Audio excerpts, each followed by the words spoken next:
Boyhood, by Leo Tolstoy. Translated by C.J. Hogarth. Recording by Bill Borst. Chapter 1. A Slow Journey. Again 2 carriages stood at the front door of the house at Petrovske.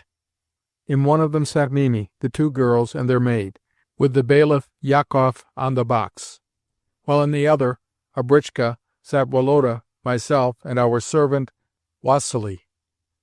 Papa, who was to follow us to Moscow in a few days, was standing bareheaded on the entrance steps.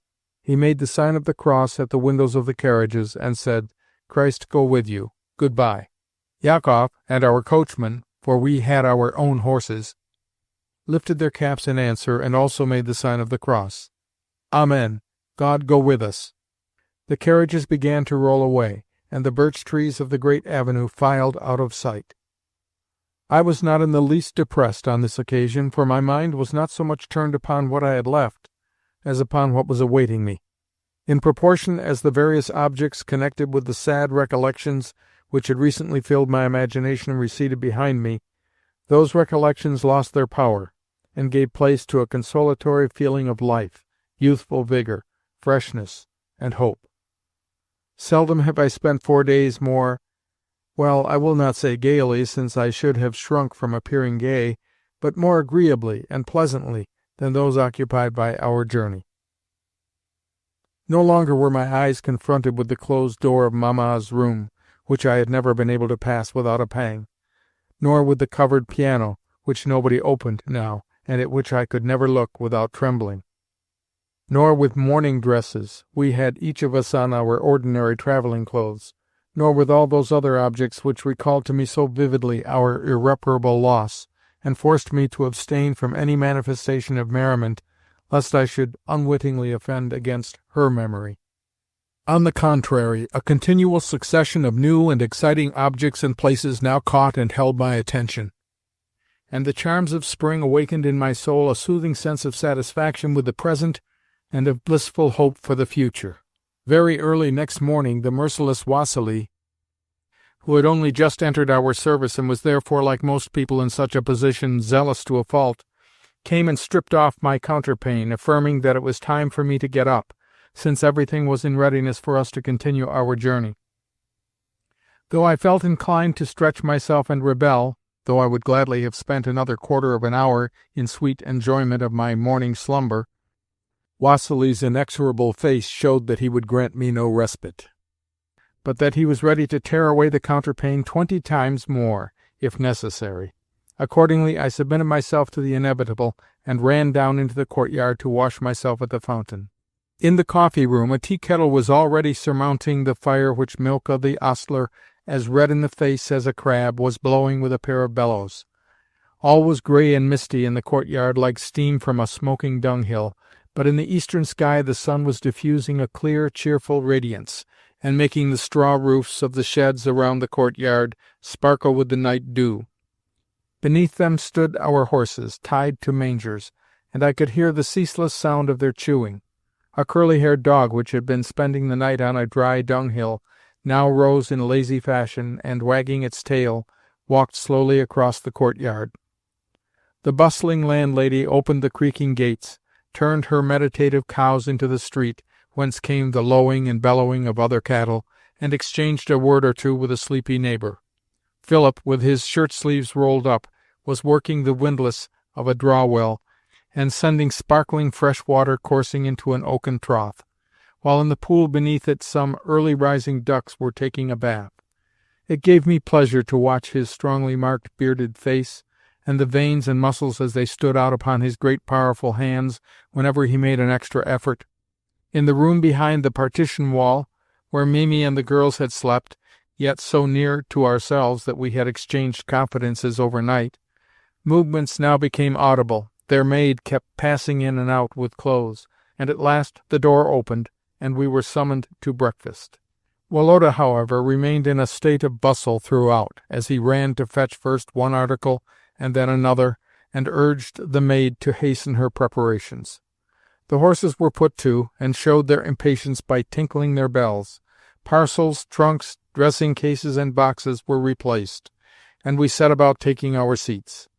Yet every time that we got in, the mountain of luggage in the britchka seemed to have grown larger than before, and we had much ado to understand how things had been arranged yesterday, and how we should sit now. A tea-chest, in particular, greatly inconvenienced me, but Vasily declared that things will soon right themselves, and I had no choice but to believe him. The sun was just rising, covered with dense white clouds, and every object around us was standing out in a cheerful, calm sort of radiance. The whole was beautiful to look at, and I felt comfortable and light of heart. Before us the road ran like a broad, sinuous ribbon through cornfields glittering with dew. Here and there a dark bush or young birch-tree cast a long shadow over the ruts and scattered grass-tufts of the track. Yet even the monotonous din of our carriage wheels and collar bells could not drown the joyous song of soaring larks, nor the combined odor of moth-eaten cloth, dust, and sourness peculiar to our britchka overpower the fresh scents of the morning. I felt in my heart that delightful impulse to be up and doing, which is a sign of sincere enjoyment. As I had not been able to say my prayers in the courtyard of the inn, but had nevertheless been assured once that on the very first day when I omitted to perform that ceremony some misfortune would overtake me, I now hastened to rectify the omission. Taking off my cap and stooping down in a corner of the britchka, I duly recited my orisons, and unobtrusively signed the sign of the cross beneath my coat. Yet all the while 1,000 different objects were distracting my attention, and more than once I inadvertently repeated a prayer twice over. Soon on the little footpath beside the road became visible some slowly moving figures. They were pilgrims. On their heads they had dirty handkerchiefs, on their backs wallets of birch bark, and on their feet bundles of soiled rags and heavy bast shoes. Moving their staffs in regular rhythm, and scarcely throwing us a glance, they pressed onwards with heavy tread and in single file. Where have they come from, I wondered to myself, and whither are they bound? Is it a long pilgrimage they are making? But soon the shadows they cast on the road became indistinguishable from the shadows of the bushes which they passed. Next, a carriage and four could be seen approaching us. In 2 seconds the faces which looked out at us from it with smiling curiosity had vanished. How strange it seemed that those faces should have nothing in common with me, and that in all probability they would never meet my eyes again.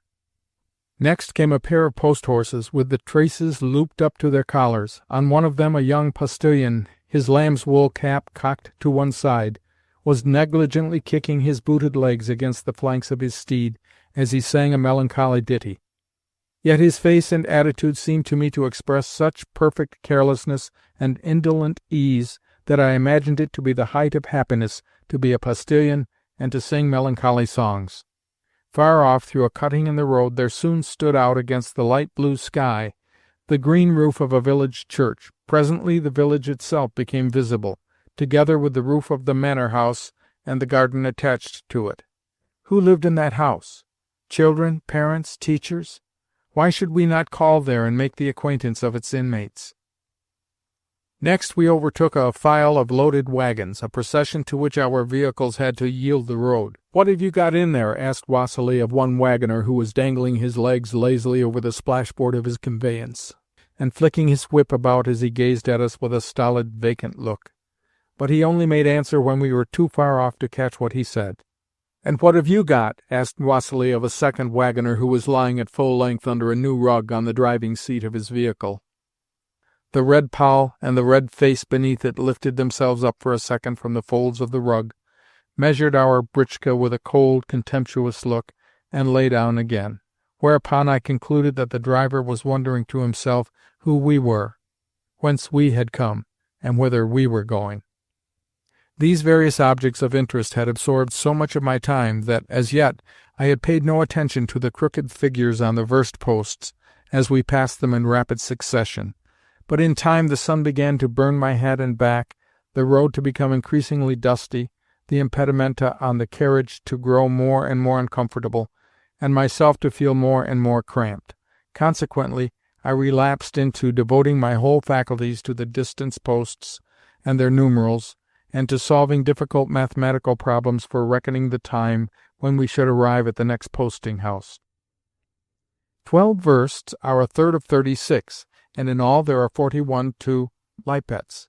We have done a third, and how much then? And so forth, and so forth. Vasily, was my next remark, on observing that he was beginning to nod on the box seat, suppose we change seats, will you? Vasily agreed, and had no sooner stretched himself out in the body of the vehicle than he began to snore.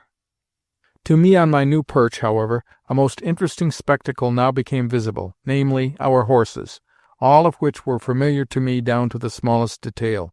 "Why is Diachik on the right today, Philip, not on the left?" I asked knowingly. "And Nerodchenka is not doing her proper share of the pulling." "One could not put Diachik on the left," replied Philip, altogether ignoring my last remark. "He is not the kind of horse to put there at all. A horse like the one on the left now is the right kind of one for the job." After this fragment of eloquence, Philip turned towards Diachik and began to do his best to worry the poor animal by jogging at the reins, in spite of the fact that Diachik was doing well and dragging the vehicle almost unaided. This Philip continued to do until he found it convenient to breathe and rest himself a while, and to settle his cap askew, though it had looked well enough before. I profited by the opportunity to ask him to let me have the reins to hold, until the whole 6 in my hand, as well as the whip, I had attained complete happiness. Several times I asked whether I was doing things right, but as usual Philip was never satisfied, and soon destroyed my felicity. The heat increased until a hand showed itself at the carriage window and waved a bottle and a parcel of eatables, whereupon Vasily leapt briskly from the britchka, and ran forward to get us something to eat and drink. When we arrived at a steep descent, we all got out and ran down it to a little bridge, while Vasily and Yakov followed, supporting the carriage on either side as though to hold it up in the event of its threatening to upset. After that Mimi gave permission for a change of seats, and sometimes Woloda or myself would ride in the carriage and Lubotshka or Katenka in the britchka. This arrangement greatly pleased the girls, since much more fun went on in the britchka. Just when the day was at its hottest, we got out at a wood, and breaking off a quantity of branches, transformed our vehicle into a bower.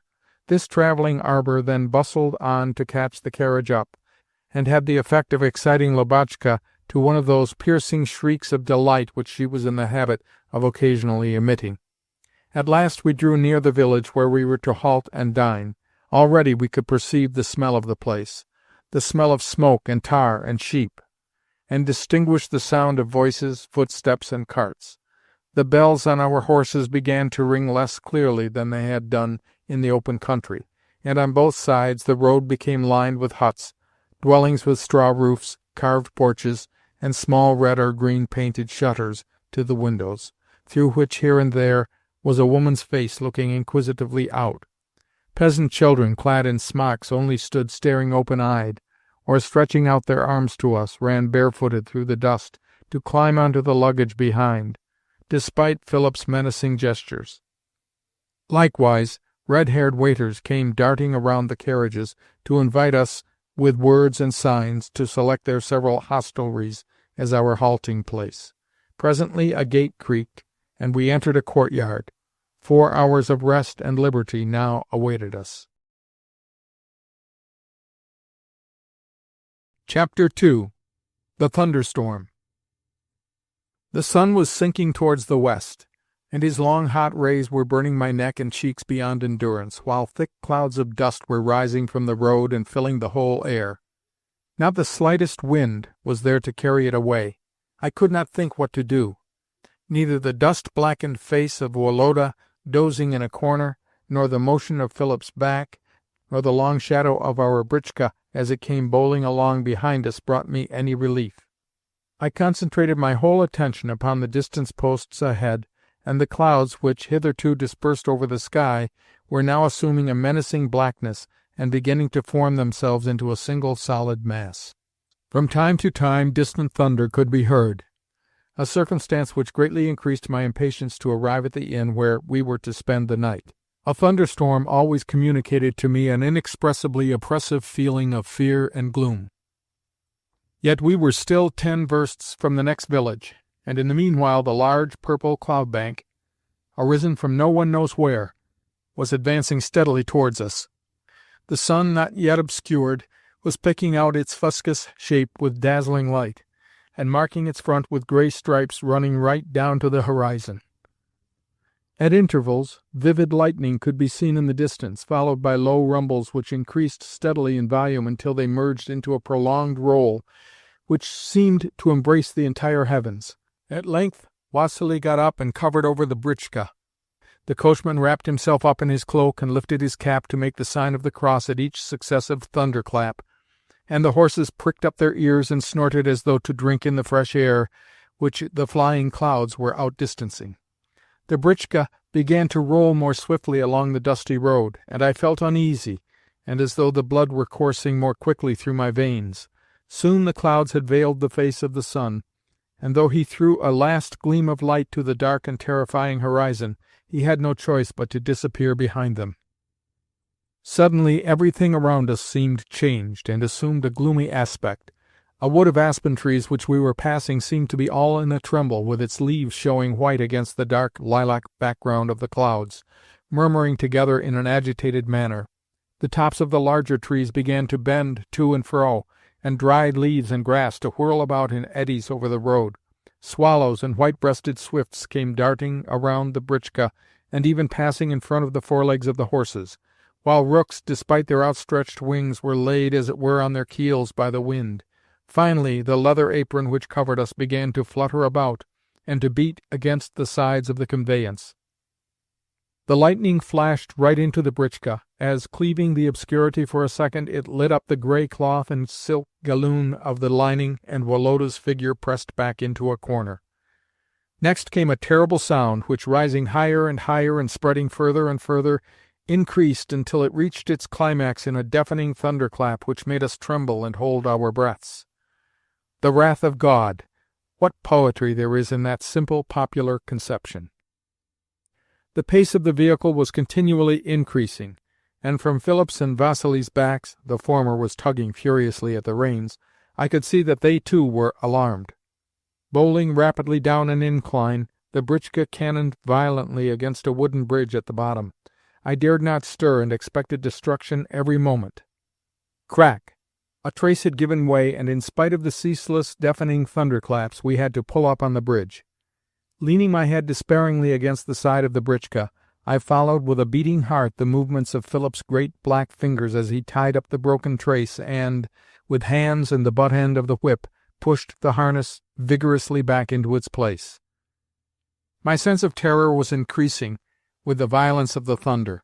Indeed, at the moment of supreme silence which generally precedes the greatest intensity of a storm, it mounted to such a height that I felt as though another quarter of an hour of this emotion would kill me. Just then there appeared from beneath the bridge a human being who, clad in a torn, filthy smock, and sported on a pair of thin shanks bare of muscles, thrust an idiotic face, a tremulous, bare, shaven head, and a pair of red, shining stumps in place of hands into the britchka. "My lord! A kopeck for God's sake!" groaned a feeble voice, as at each word the wretched being made the sign of the cross and bowed himself to the ground. I cannot describe the chill feeling of horror which penetrated my heart at that moment. A shudder crept through all my hair, and my eyes stared in vacant terror at the outcast. Vasily, who was charged with the apportioning of alms during the journey, was busy helping Philip, and only when everything had been put straight and Philip had resumed the reins again had he time to look for his purse. Hardly had the britchka begun to move when a blinding flash filled the welkin with a blaze of light, which brought the horses to their haunches. Then the flash was followed by such an ear-splitting roar that the very vault of heaven seemed to be descending upon our heads. The wind blew harder than ever, and Vasily's cloak, the manes and tails of the horses, and the carriage apron were all slanted in one direction as they waved furiously in the violent blast. Presently upon the britchka's top there fell some large drops of rain. 1, 2, 3. Then suddenly, as though a roll of drums were being beaten over our heads, the whole countryside resounded with the clatter of the deluge. From Vasily's movements I could see that he had now got his purse open, and that the poor outcast was still bowing and making the sign of the cross as he ran beside the wheels of the vehicle, at the imminent risk of being run over, and reiterated from time to time his plea, For God's sake!" At last a kopeck rolled upon the ground, and the miserable creature, his mutilated arms, with their sleeves wet through and through, held out before him, stopped perplexed in the roadway, and vanished from my sight. The heavy rain, driven before the tempestuous wind, poured down in pailfuls, and, dripping from Vassili's thick cloak, formed a series of pools on the apron. The dust became changed to a paste which clung to the wheels, and the ruts became transformed into muddy rivulets. At last, however, the lightning grew paler and more diffuse, and the thunderclaps lost some of their terror amid the monotonous rattling of the downpour. Then the rain also abated, and the clouds began to disperse. In the region of the sun a lightness appeared, and between the white-grey clouds could be caught glimpses of an azure sky. Finally, a dazzling ray shot across the pools on the road, shot through the threads of rain, now falling thin and straight as from a sieve, and fell upon the fresh leaves and blades of grass. The great cloud was still lowering black and threatening on the far horizon, but I no longer felt afraid of it. I felt only an inexpressibly pleasant hopefulness in proportion, as trust in life replaced the late burden of fear. Indeed, my heart was smiling like that of refreshed, revivified nature herself. Vassili took off his cloak and wrung the water from it. Woloda flung back the apron, and I stood up in the britchka to drink in the new, fresh, balm-laden air. In front of us was the carriage, rolling along and looking as wet and resplendent in the sunlight as though it had just been polished. On one side of the road boundless oat-fields, intersected in places by small ravines which now showed bright with their moist earth and greenery, stretched to the far horizon like a checkered carpet, while on the other side of us an aspen wood, intermingled with hazel bushes and parquetted with wild thyme in joyous profusion, no longer rustled and trembled, but slowly dropped rich, sparkling diamonds from its newly bathed branches on to the withered leaves of last year. From above us, from every side, came the happy songs of little birds calling to one another among the dripping brushwood, while clear from the inmost depths of the wood sounded the voice of the cuckoo. So delicious was the wondrous scent of the wood, the scent which follows a thunderstorm in spring, the scent of birch trees, violets, mushrooms, and thyme, that I could no longer remain in the britchka. Jumping out, I ran to some bushes, and, regardless of the showers of drops discharged upon me, tore off a few sprigs of thyme, and buried my face in them to smell their glorious scent. Then, despite the mud which had got into my boots, as also the fact that my stockings were soaked, I went skipping through the puddles to the window of the carriage. "Lubotshka! Katenka!" I shouted as I handed them some of the thyme. "Just look how delicious this is!" The girls smelt it and cried, "Ah!" but Mimi shrieked to me to go away, for fear I should be run over by the wheels. "Oh, but smell how delicious it is!" I persisted. Chapter 3. A New Point of View. Katenka was with me in the britchka, her lovely head inclined as she gazed pensively at the roadway. I looked at her in silence and wondered what had brought the unchildlike expression of sadness to her face, which I now observed for the first time there. "We shall soon be in Moscow," I said at last. "How large do you suppose it is?" "I don't know," she replied. "Well, but how large do you imagine?" "As large as Serpukhov?" "What do you say?" "Nothing." Yet the instinctive feeling which enables one person to guess the thoughts of another and serves as a guiding thread in conversation soon made Katenka feel that her indifference was disagreeable to me. Wherefore she raised her head presently, and turning round, said, "Did your papa tell you that we girls, too, were going to live at your grandmamma's?" "Yes, he said that we should all live there." "All live there?" "Yes, of course. We shall have one half of the upper floor, and you the other half, and papa the wing, but we shall all of us dine together with Grandmamma downstairs." "But Mamma says that your Grandmamma is so very grave and easily made angry." "No, she only seems like that at first. She is grave, but not bad-tempered. On the contrary, she is both kind and cheerful. If you could only have seen the ball at her house! All the same, I am afraid of her. Besides, who knows whether we—" Katenka stopped short, and once again became thoughtful.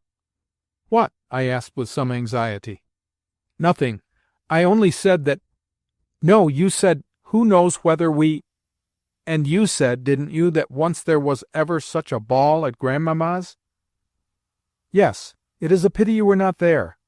There were heaps of guests, about 1,000 people, and all of them princes or generals, and there was music, and I danced. But, Katenka, I broke off, you are not listening to me. Oh, yes, I am listening. You said that you danced? Why are you so serious? Well, one cannot always be gay. But you have changed tremendously since Woloda and I first went to Moscow. Tell me the truth now. Why are you so odd? My tone was resolute. Am I so odd? Said Katenka with an animation which showed me that my question had interested her. I don't see that I am so at all. Well, you are not the same as you were before, I continued. Once upon a time anyone could see that you were our equal in everything, and that you loved us like relations, just as we did you, but now you are always serious and keep yourself apart from us. Oh, not at all. But let me finish, please, I interrupted, already conscious of a slight tickling in my nose, the precursor of the tears which usually came to my eyes whenever I had to vent any long pent-up feeling. You avoid us, and talk to no one but Mimi, as though you had no wish for our further acquaintance. But one cannot always remain the same. One must change a little sometimes, replied Katenka, who had an inveterate habit of pleading some such fatalistic necessity whenever she did not know what else to say. I recollect that once, when having a quarrel with Lubotshka, who had called her a stupid girl, she, Katenka, retorted that everybody could not be wise, seeing that a certain number of stupid people was a necessity in the world. However, on the present occasion I was not satisfied that any such inevitable necessity for changing sometimes existed, and asked further, "Why is it necessary?" "Well, you see, we may not always go on living together as we are doing now," said Katenka, colouring slightly and regarding Philip's back with a grave expression on her face. "My mamma was able to live with your mother because she was her friend. But will a similar arrangement always suit the Countess, who they say is so easily offended? Besides, in any case, we shall have to separate some day. You are rich. You have Petrovsky, while we are poor. Mamma has nothing. You are rich. We are poor. Both the words and the ideas which they connoted seemed to me extremely strange. Hitherto I had conceived that only beggars and peasants were poor, and could not reconcile in my mind the idea of poverty and the graceful, charming Katenka. I felt that Mimi and her daughter ought to live with us always, and to share everything that we possessed. Things ought never to be otherwise. Yet, at this moment, 1,000 new thoughts with regard to their lonely position came crowding into my head, and I felt so remorseful at the notion that we were rich and they poor, that I coloured up and could not look Katenka in the face. Yet what does it matter, I thought, that we are well off and they are not? Why should that necessitate a separation? Why should we not share in common what we possess? Yet I had a feeling that I could not talk to Katenka on the subject, since a certain practical instinct, opposed to all logical reasoning, warned me that, right though she possibly was, I should do wrong to tell her so. "It is impossible that you should leave us. How could we ever live apart? Yet what else is there to be done? Certainly I do not want to do it. Yet, if it has to be done, I know what my plan in life will be. Yes, to become an actress. How absurd!" I exclaimed, for I knew that to enter that profession had always been her favourite dream. "Oh, no, I only used to say that when I was a little girl." "Well, then, what?" "To go into a convent and live there. Then I could walk out in a black dress and velvet cap," cried Katenka. Has it ever befallen you, my readers, to become suddenly aware that your conception of things has altered? As though every object in life had unexpectedly turned aside towards you of which you had hitherto remained unaware? Such a species of moral change occurred, as regards myself, during this journey, and therefore from it I date the beginning of my boyhood. For the first time in my life I then envisaged the idea that we, in other words our family, were not the only persons in the world. that not every conceivable interest was centered in ourselves, and that there existed numbers of people who had nothing in common with us, cared nothing for us, and even knew nothing of our existence. No doubt I had known all this before, only I had not known it then as I knew it now. I had never properly felt or understood it. Thought merges into conviction through paths of its own, as well as, sometimes, with great suddenness and by methods wholly different from those which have brought other intellects to the same conclusion. For me, the conversation with Katenka, striking deeply as it did and forcing me to reflect on her future position, constituted such a path.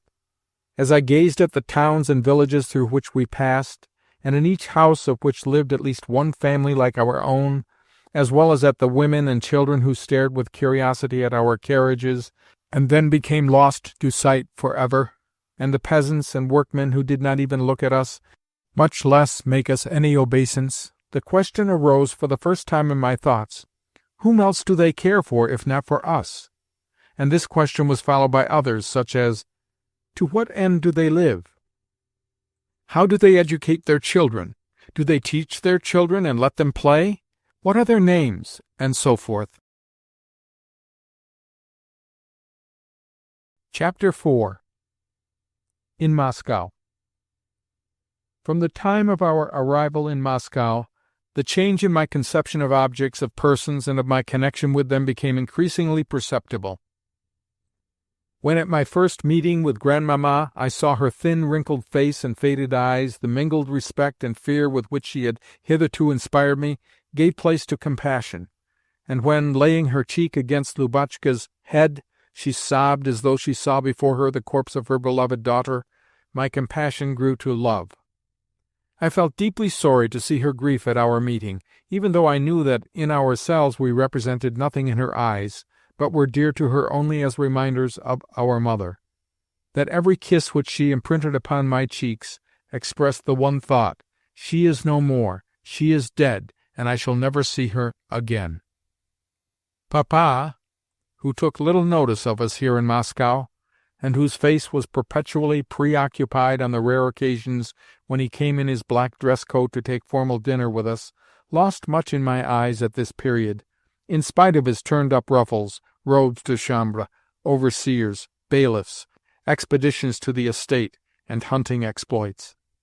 Karl Ivanitch, whom Grandmamma always called Uncle, and who, heaven knows why, had taken it into his head to adorn the bald pate of my childhood's days with a red wig parted in the middle, now looked to me so strange and ridiculous that I wondered how I could ever have failed to observe the fact before. Even between the girls and ourselves there seemed to have sprung up an invisible barrier. They, too, began to have secrets among themselves, as well as to evince a desire to show off their ever-lengthening skirts, even as we boys did our trousers and ankle-straps. As for Mimi, she appeared at luncheon, the first Sunday, in such a gorgeous dress and with so many ribbons in her cap, that it was clear that we were no longer en campagne, and that everything was now going to be different. Chapter 5. My Elder Brother. I was only a year and some odd months younger than Woloda, and from the first we had grown up and studied and played together. Hitherto the difference between elder and younger brother had never been felt between us. But at the period of which I am speaking, I began to have a notion that I was not Woloda's equal either in years, in tastes, or in capabilities. I even began to fancy that Woloda himself was aware of his superiority, and that he was proud of it. And, though perhaps I was wrong, the idea wounded my conceit, already suffering from frequent comparison with him. He was my superior in everything, in games, in studies, in quarrels, and in deportment. All this brought about an estrangement between us, and occasioned me moral sufferings which I had never hitherto experienced. When for the first time Woloda wore Dutch-pleated shirts, I at once said that I was greatly put out at not being given similar ones, and each time that he arranged his collar, I felt that he was doing so on purpose to offend me. But what tormented me most of all was the idea that Woloda could see through me, yet did not choose to show it. Who has not known those secret wordless communications which spring from some barely perceptible smile or movement, from a casual glance between two persons who live as constantly together as do brothers, friends, man and wife, or master and servant, particularly if those two persons do not in all things cultivate mutual frankness?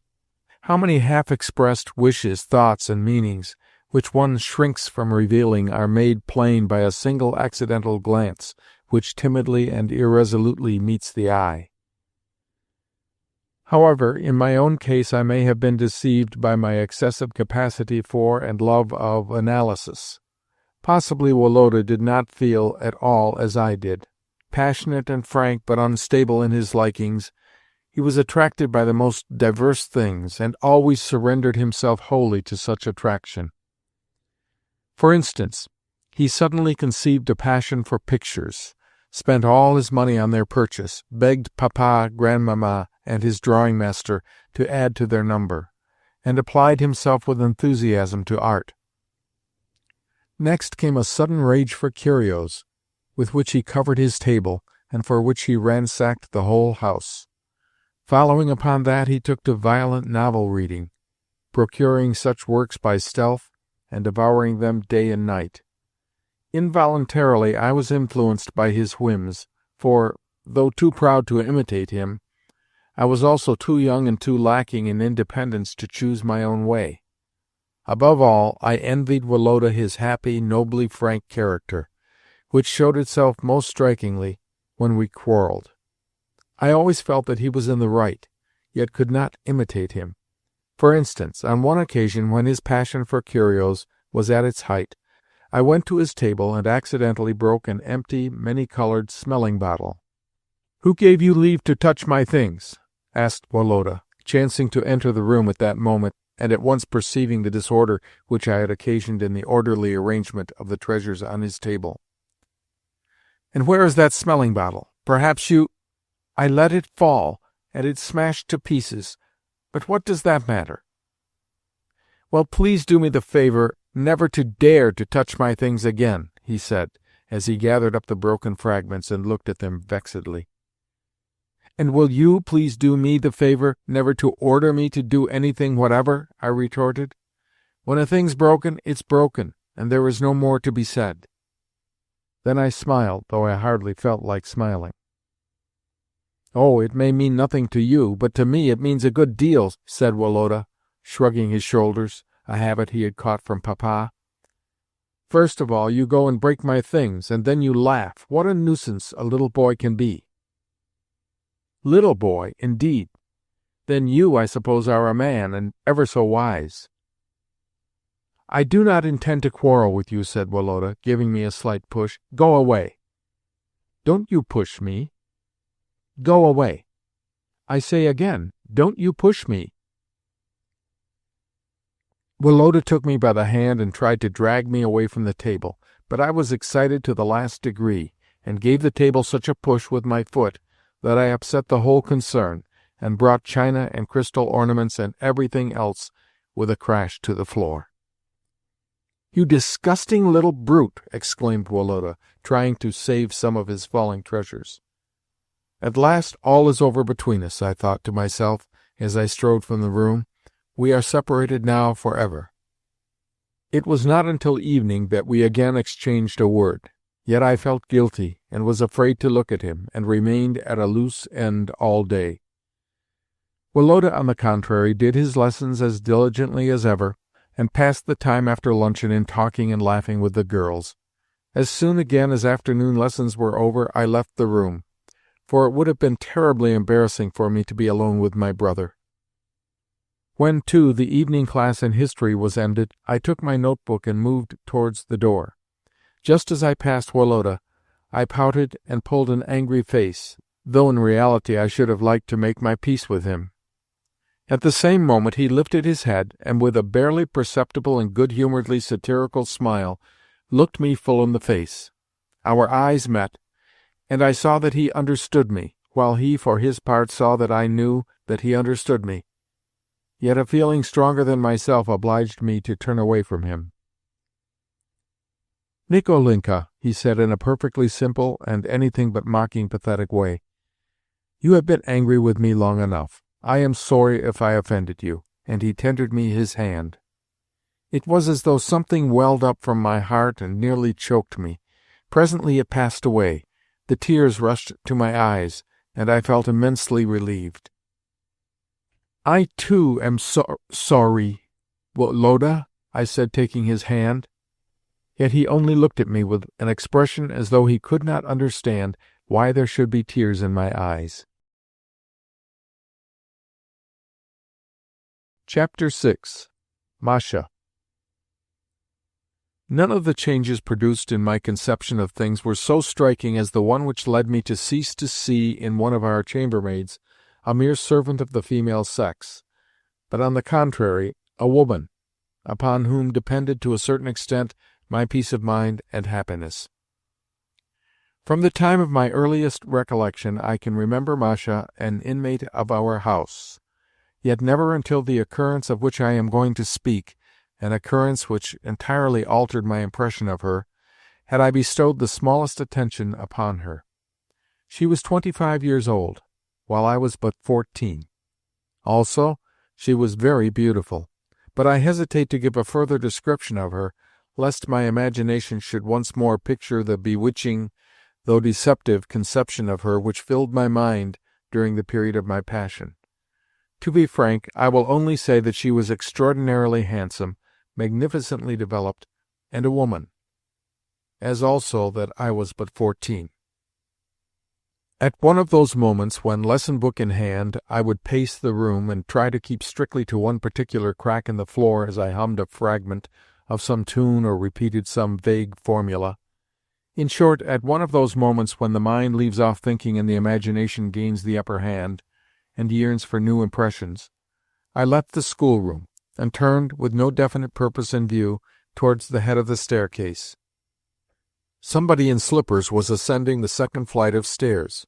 Of course I felt curious to see who it was, but the footsteps ceased abruptly, and then I heard Masha's voice say, "Go away! What nonsense!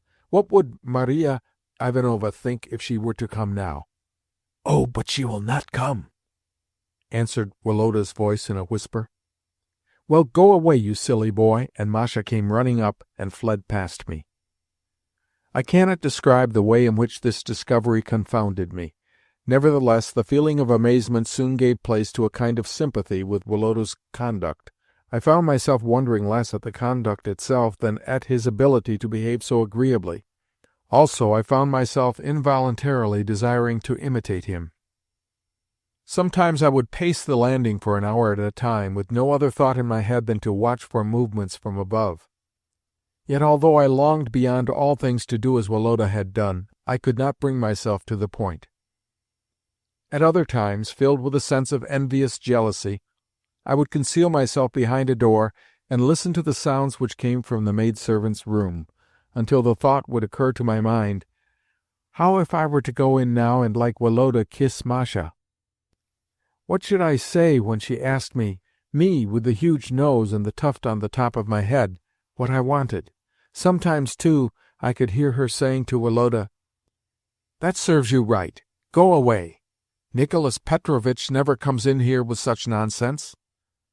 Alas! She did not know that Nicholas Petrovitch was sitting on the staircase just below and feeling that he would give all he possessed to be in that bold fellow Woloda's place. I was shy by nature, and rendered worse in that respect by a consciousness of my own ugliness. I am certain that nothing so much influences the development of a man as his exterior, though the exterior itself less than his belief in its plainness or beauty. Yet I was too conceited altogether to resign myself to my fate. I tried to comfort myself much as the fox did when he declared that the grapes were sour. That is to say, I tried to make light of the satisfaction to be gained from making such use of a pleasing exterior as I believed Woloda to employ, satisfaction which I nevertheless envied him from my heart, and endeavoured with every faculty of my intellect and imagination to console myself with a pride in my isolation. Chapter 7. Small shot. "Good gracious! Powder!" exclaimed Mimi, in a voice trembling with alarm. "Whatever are you doing? You will set the house on fire in a moment, and be the death of us all." Upon that, with an indescribable expression of firmness, Mimi ordered every one to stand aside, and, regardless of all possible danger from a premature explosion, strode with long and resolute steps to where some small shot was scattered about the floor, and began to trample upon it. When, in her opinion, the peril was at least lessened, she called for Michael and commanded him to throw the powder away into some remote spot, or better still, to immerse it in water. After which she adjusted her cap and returned proudly to the drawing-room, murmuring as she went, "At least I can say that they are well looked after."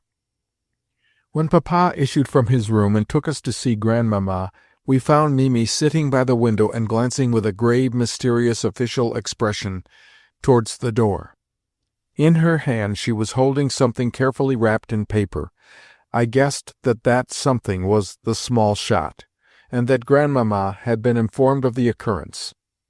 In the room also were the maidservant Masha, who, to judge by her angry, flushed face, was in a state of great irritation, and Dr. Blumenthal, the latter a little man pitted with smallpox, who was endeavouring by tacit pacificatory signs with his head and eyes to reassure the perturbed Masha. Grandmamma was sitting a little askew and playing that variety of patience which is called the traveller, two unmistakable signs of her displeasure.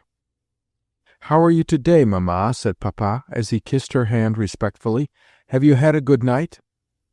"Yes, very good, my dear. You know that I always enjoy sound health," replied Grandmamma, in a tone implying that Papa's inquiries were out of place and highly offensive.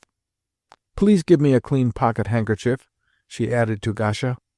"I have given you one, madam," answered Masha, pointing to the snow-white cambric handkerchief which she had just laid on the arm of Grandmamma's chair. "No, it's a nasty, dirty thing. Take it away and bring me a clean one, my dear." Masha went to a cupboard and slammed the door of it back so violently that every window rattled. Grandmamma glared angrily at each of us, and then turned her attention to following the movements of the servant. After the latter had presented her with what I suspected to be the same handkerchief as before, Grandmamma continued, "And when do you mean to cut me some snuff, my dear?" "When I have time." "What do you say?" "Today." "If you don't want to continue in my service, you had better say so at once.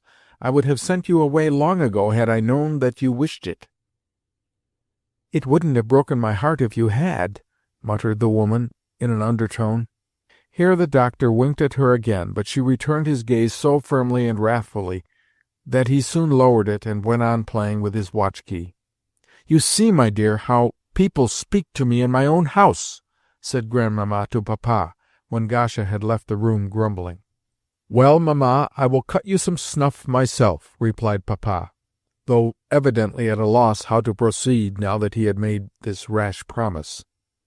"No, no, I thank you. Probably she is cross because she knows that no one except herself can cut the snuff just as I like it. Do you know, my dear," she went on after a pause, "that your children very nearly set the house on fire this morning?" Papa gazed at Grandmamma with respectful astonishment. "Yes, they were playing with something or another. Tell him the story," she added to Mimi. Papa could not help smiling as he took the shot in his hand. "This is only small shot, Mamma," he remarked, "and could never be dangerous." "I thank you, my dear, for your instruction, but I am rather too old for that sort of thing." "Nerves, nerves," whispered the doctor. Papa turned to us and asked us where we had got the stuff, and how we could dare to play with it. "Don't ask them. Ask that useless uncle, rather," put in Grandmamma, laying a peculiar stress upon the word uncle. "What else is he for?" "Woloda says that Karl Ivanitch gave him the powder himself," declared Mimi. "Then you can see for yourself what use he is," continued Grandmamma. "And where is he, this precious uncle? How is one to get hold of him? Send him here." "He has gone on an errand for me," said Papa. "That is not at all right," rejoined Grandmamma. He ought to always be here. True, the children are yours, not mine, and I have nothing to do with them, seeing that you are so much cleverer than I am. Yet all the same, I think it is time we had a regular tutor for them, and not this uncle of a German, a stupid fellow who knows only how to teach them rude manners and Tyrolean songs. Is it necessary, I ask you, that they should learn Tyrolean songs? However, there is no one for me to consult about it, and you must do just as you like." The word "now" meant, now that they have no mother, and suddenly awakened sad recollections in Grandmamma's heart. She threw a glance at the snuff-box bearing Mamma's portrait, and sighed. "I thought of all this long ago," said Papa eagerly, "as well as taking your advice on the subject. How would you like St. Jerome to superintend their lessons?" "Oh, I think he would do excellently, my friend," said Grandmamma in a mollified tone. "He is at least a tutor comme il faut, and knows how to instruct des enfants de bonne maison. He is not a mere uncle who is good only for taking them out walking." "Very well, I will talk to him tomorrow," said Papa, and sure enough, 2 days later, saw Karl Ivanitch forced to retire in favor of the young Frenchman referred to. Chapter 8. Karl Ivanitch's History. The evening before the day when Karl was to leave us forever, he was standing, clad as usual in his wadded dressing-gown and red cap, near the bed in his room, and bending down over a trunk as he carefully packed his belongings. His behaviour towards us had been very cool of late, and he had seemed to shrink from all contact with us. Consequently, when I entered his room on the present occasion, he only glanced at me for a second, and then went on with his occupation. Even though I proceeded to jump on to his bed, a thing hitherto always forbidden me to do, he said not a word, and the idea that he would soon be scolding or forgiving us no longer having anything to do with us, reminded me vividly of the impending separation. I felt grieved to think that he had ceased to love us, and wanted to show him my grief. "Will you let me help you?" I said, approaching him. He looked at me for a moment and turned away again, yet the expression of pain in his eyes showed that his coldness was not the result of indifference, but rather of sincere and concentrated sorrow. "God sees and knows everything," he said at length, raising himself to his full height and drawing a deep sigh.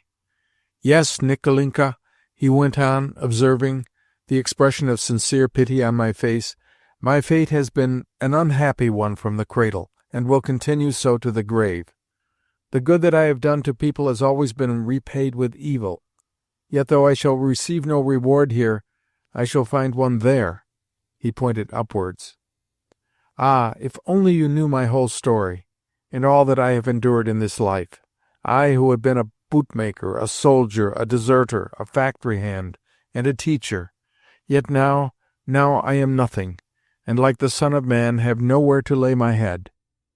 Sitting down upon a chair, he covered his eyes with his hand.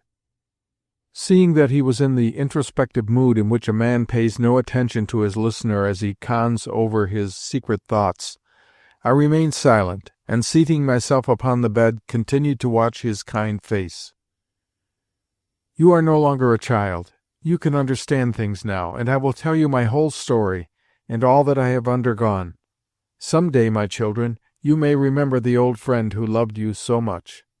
He leant his elbow upon the table by his side, took a pinch of snuff, and in the peculiarly measured, guttural tone in which he used to dictate us our lessons, began the story of his career.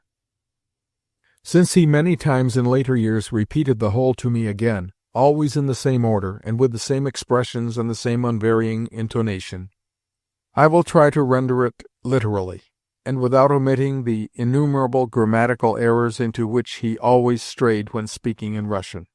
Whether it was really the history of his life, or whether it was the mere product of his imagination, that is to say, some narrative which he had conceived during his lonely residence in our house, and had at last, from endless repetition, come to believe in himself, or whether he was adorning with imaginary facts the true record of his career, I have never quite been able to make out.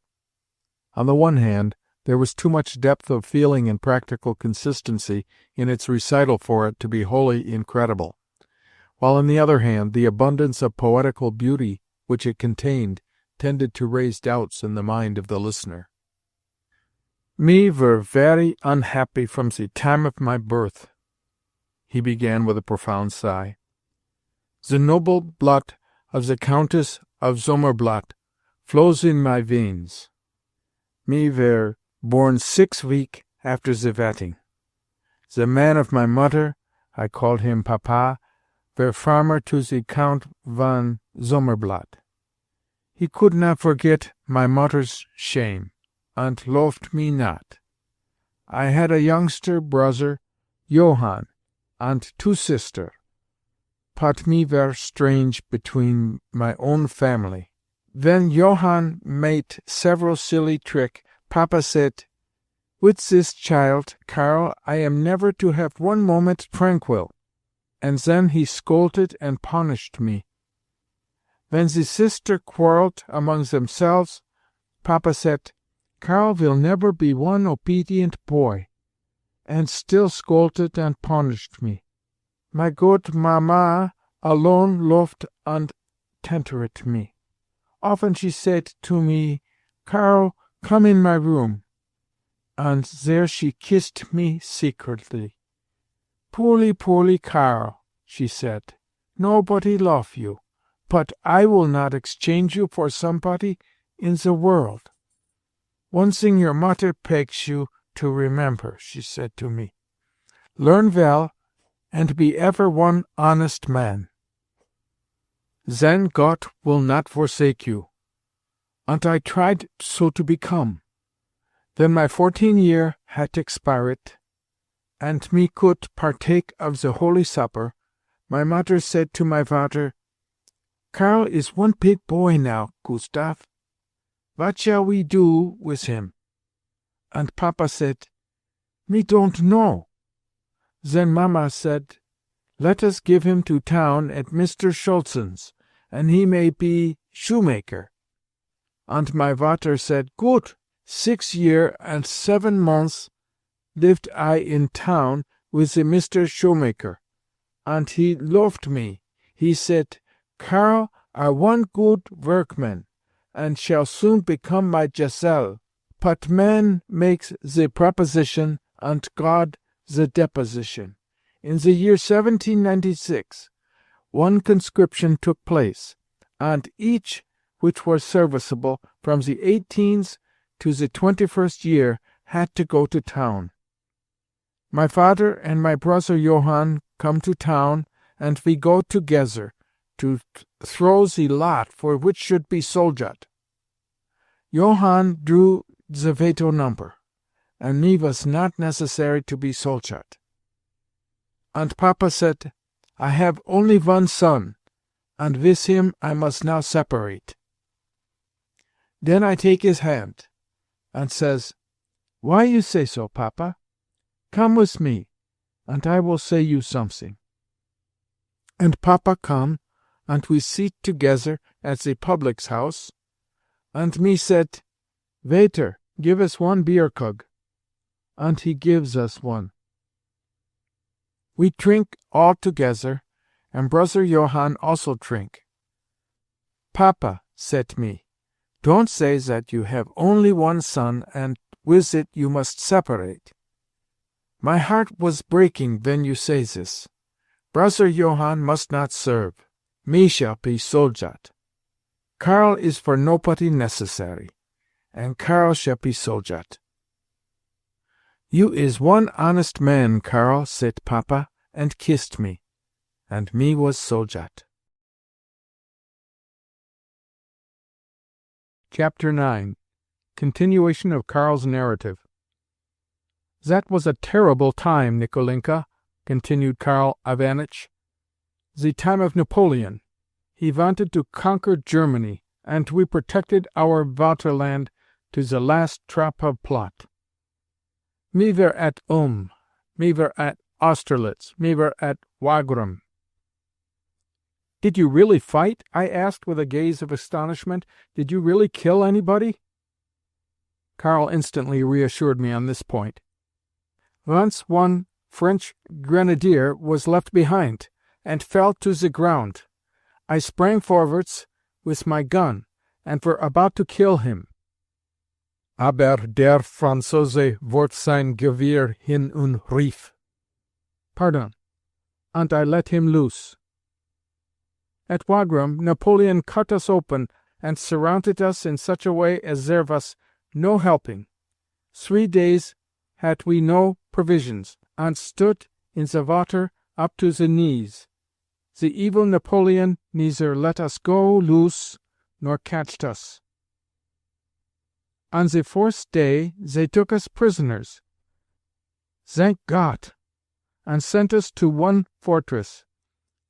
Upon me was 1 blue trousers, uniforms of very good clothes, 15 of thalers, and 1 silver clock which my vater had given me.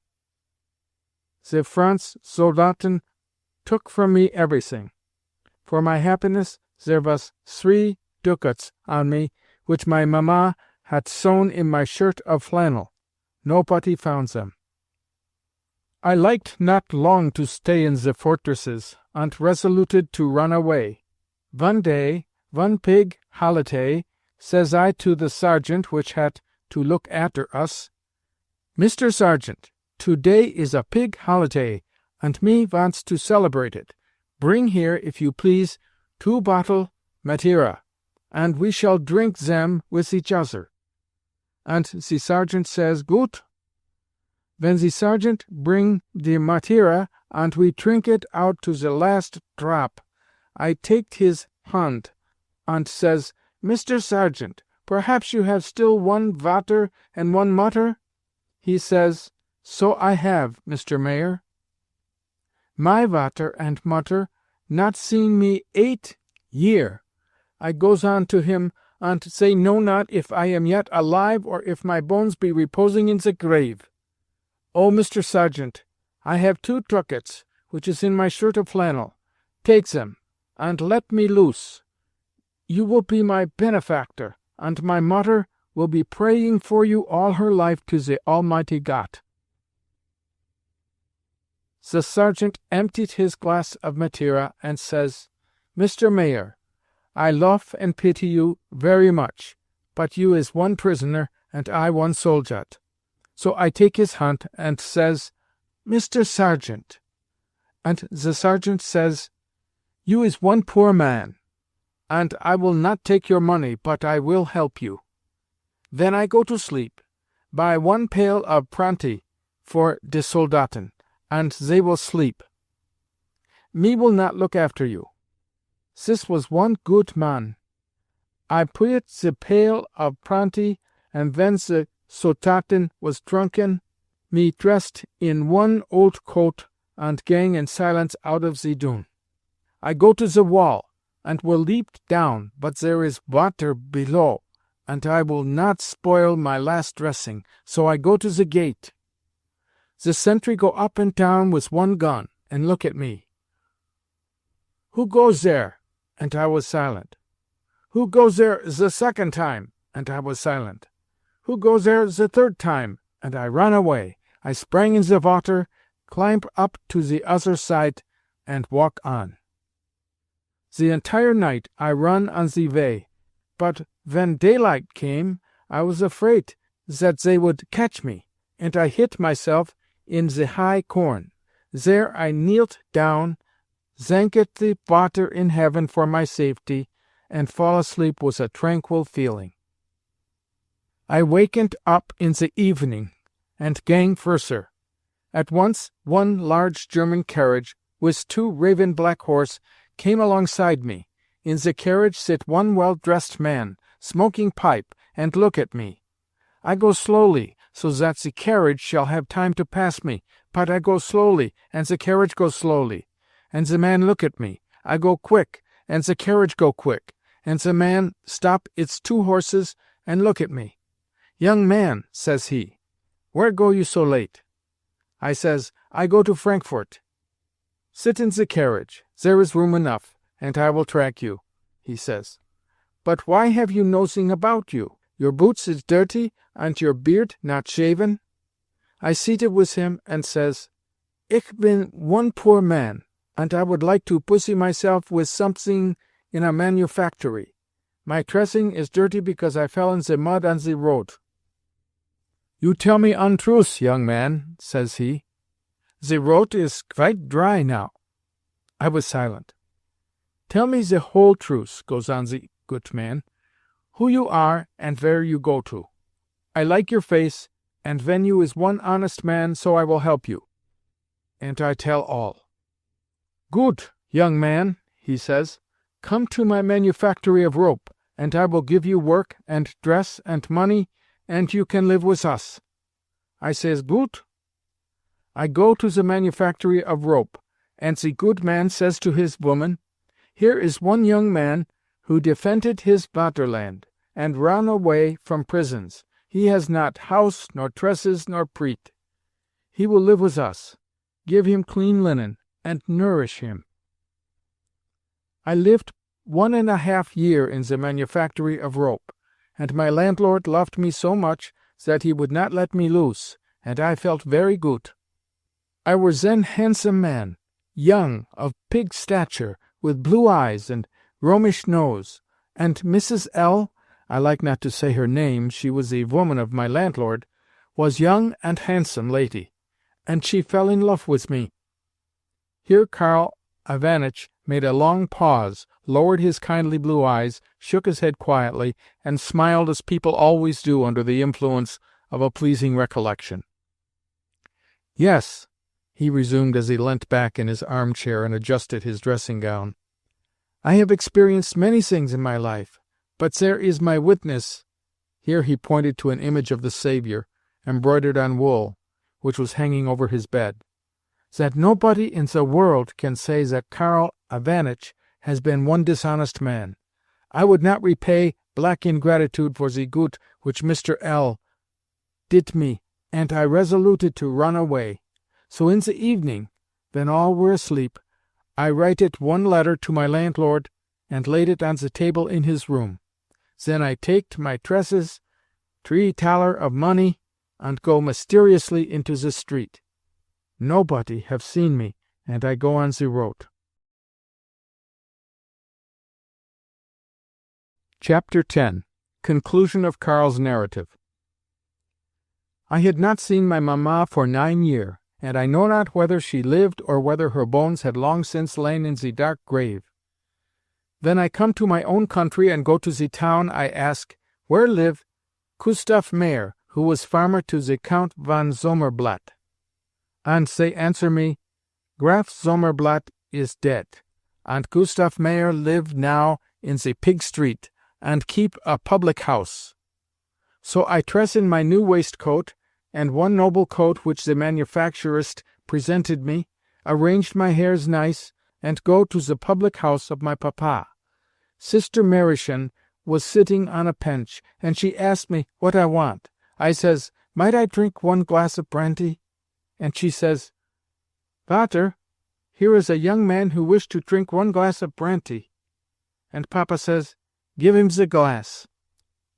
I set to the table, drink my glass of brandy, smoke my pipe, and look at Papa, Marischen, and Johann, who also come into the shop. In the conversation, Papa says, "You know perhaps, young man, where stands our army?" And I say, "I myself am come from the army, and it stands now at Vienne." "Our son," says Papa, "is a soldat, and now is it 9 years since he wrote never one word, and we know not whether he is alive or dead. My woman cry continually for him." I still fumigate the pipe, and say, "What was your son's name, and where served he? Perhaps I may know him." "His name was Karl Meyer, and he served in the Austrian Jägers." "He were of pig stature, and a handsome man like yourself," puts in Marischen. I say, "I know your Karl." "Amalia," exclaimed my vater, "come here. Here is young man which knows our Karl." And my dear mutter comes out from a back door. I knew her directly. "You know our Karl?" says she, and looks at me, and white all over, trembles. "Yes, I have seen him," I says, without the courage to look at her, for my heart did almost burst.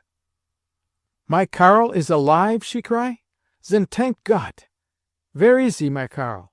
I would die in peace if I could see him once more, my darling son. But God will not have it so." Then she cried, and I could no longer stand it. "Darling Mamma," I say, "I am your son. I am your Karl." And she fell into my arms. Karl Ivanitch covered his eyes, and his lips were quivering. "Mutter," sagte ich bin ihr Sohn, ich bin ihr Karl, und sie stürzte mir in die Arme," he repeated, recovering a little, and wiping the tears from his eyes. But God did not wish me to finish my days in my own town. I were pursued by fate. I lived in my own town only 3 months. One Sunday I sit in a coffee-house, and drink it 1 pint of beer, and fumigated my pipe, and speak it with some friends of politic, of the Emperor Franz, of Napoleon, of the war, and anybody might say his opinion. But next to us sits a strange gentleman in a grey Überrock, who drink coffee, fumigate the pipe, and says nothing. When the night watchman shouted 10 o'clock, I taked my hat, paid the money, and go home. At the middle of the night someone knock at the door. I rise and says, "Who is there?" "Open," says someone. I shout again, "First say who is there, and I will open."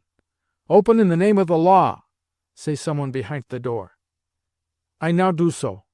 2 Soldaten with guns stand at the door, and into the room steps the man in the grey Überrock, who had sat with us in the coffee-house. He were Spion. "Come with me," says the Spion. "Very good," I say. I dressed myself in boots, trousers, and coat, and go through the room. When I come to the wall where my gun hangs, I take it, and says, "You are a Spion, so defend you." I give 1 stroke left, 1 right, and 1 on the head. The Spion lay precipitated on the floor. Then I taked my cloak-bag and money, and jumped out of the window. I went to Ems, where I was acquainted with one General Sassin, who loved me, gived me a passport from the embassy, and taked me to Russland to learn his children. When General Sassin died, your mamma called for me and says, "Karl Ivanitch, I give you my children. Love them, and I will never leave you, and will take care of your old age." Now she is dead, and all is forgotten. For my 20 year full of service, I must now go into the street and seek for a dry crust of bread for my old age. God sees all this, and knows all this. His holy will be done. Only, I yearn for you, my children. And Karl drew me to him and kissed me on the forehead. Chapter 11. 1 mark only. The year of mourning over, Grandmamma recovered a little from her grief and once more took to receiving occasional guests, especially children of the same age as ourselves. On the 13th of December, Lubotshka's birthday, the Princess Kornakoff and her daughters, with Madame Valakhin, Stonechka, Ilinka Grapp, and the 2 younger twins, arrived at our house before luncheon. Though we could hear the sounds of talking, laughter, and movements going on in the drawing-room, we could not join the party until our morning lessons were finished. The table of studies in the schoolroom said, "Lundi, de 2 à 3 maîtres d'histoire et de géographie." And this infernal maître d'histoire we must await, listen to, and see the back of before we could gain our liberty. Already it was 20 minutes past 2, and nothing was to be heard of the tutor, nor yet anything to be seen of him in the street, although I kept looking up and down it with the greatest impatience, and with an emphatic longing never to see the maître again. "I believe he is not coming to-day," said Woloda, looking up for a moment from his lesson-book. "I hope he is not, please the Lord," I answered, but in a despondent tone. "Yet there he does come, I believe, all the same." "Not he! Why, that is a gentleman," said Woloda, likewise looking out of the window. "Let us wait till 2:30, and then ask St. Jerome if we may put away our books." "Yes, and wish them au revoir," I added, stretching my arms, with the book clasped in my hands over my head. Having hitherto idled away my time, I now opened the book at the place where the lesson was to begin, and started to learn it.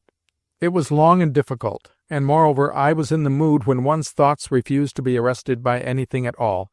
Consequently I made no progress. After our last lesson in history, which always seemed to me a peculiarly arduous and wearisome subject, the history master had complained to St. Jerome of me because only 2 good marks stood to my credit in the register, a very small total. St. Jerome had then told me that if I failed to gain less than 3 marks at the next lesson, I should be severely punished. The next lesson was now imminent, and I confess that I felt a little nervous. So absorbed, however, did I become in my reading, that the sound of galoshes being taken off in the anteroom came upon me almost as a shock. I had just time to look up when there appeared in the doorway the servile and to me very disgusting face and form of the master, clad in a blue frock-coat with brass buttons. Slowly he set down his hat and books and adjusted the folds of his coat, as though such a thing were necessary, and seated himself in his place. "Well, gentlemen," he said, rubbing his hands, "let us first of all repeat the general contents of the last lesson, after which I will proceed to narrate the succeeding events of the Middle Ages." This meant, say over the last lesson.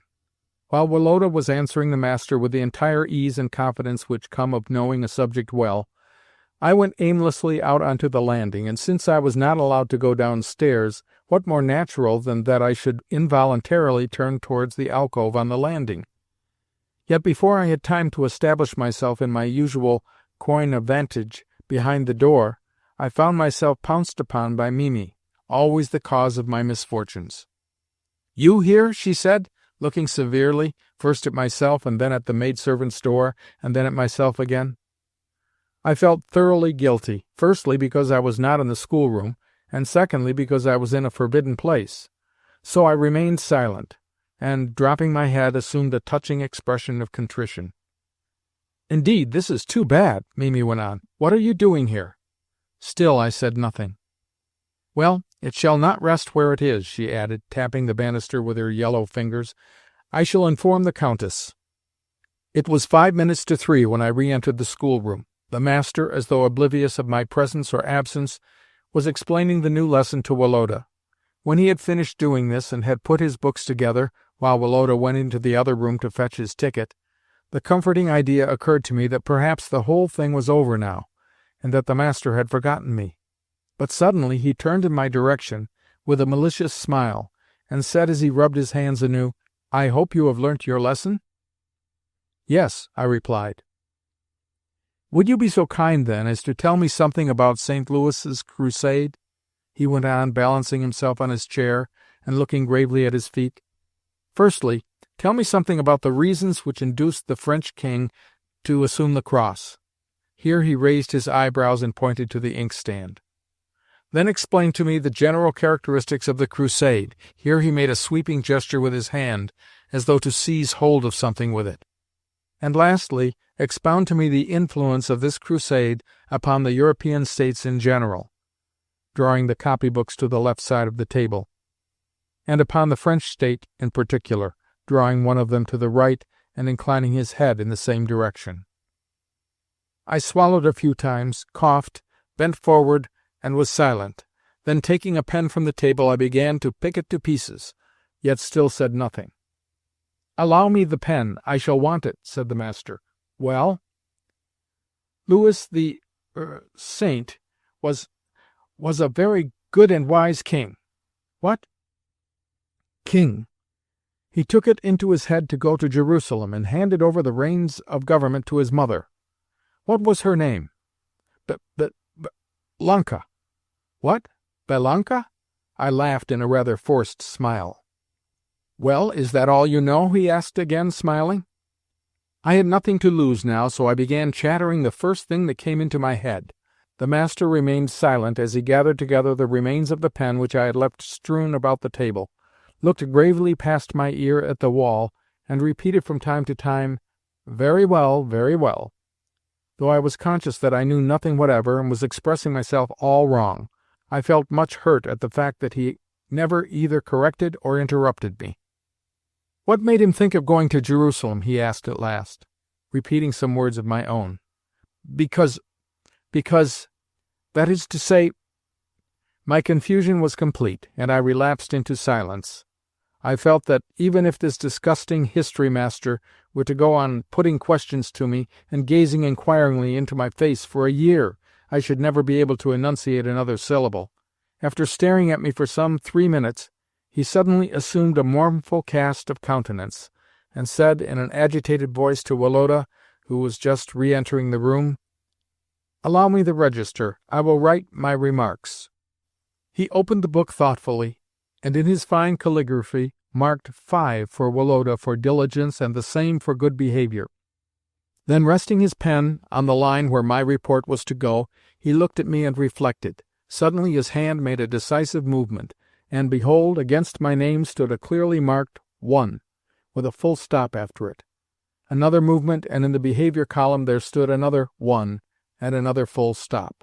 Quietly closing the book, the master then rose and moved towards the door, as though unconscious of my look of entreaty, despair, and reproach. "Michael Ivanitch," I said. "No," he replied, as though knowing beforehand what I was about to say. "It is impossible for you to learn in that way. I am not going to earn my money for nothing."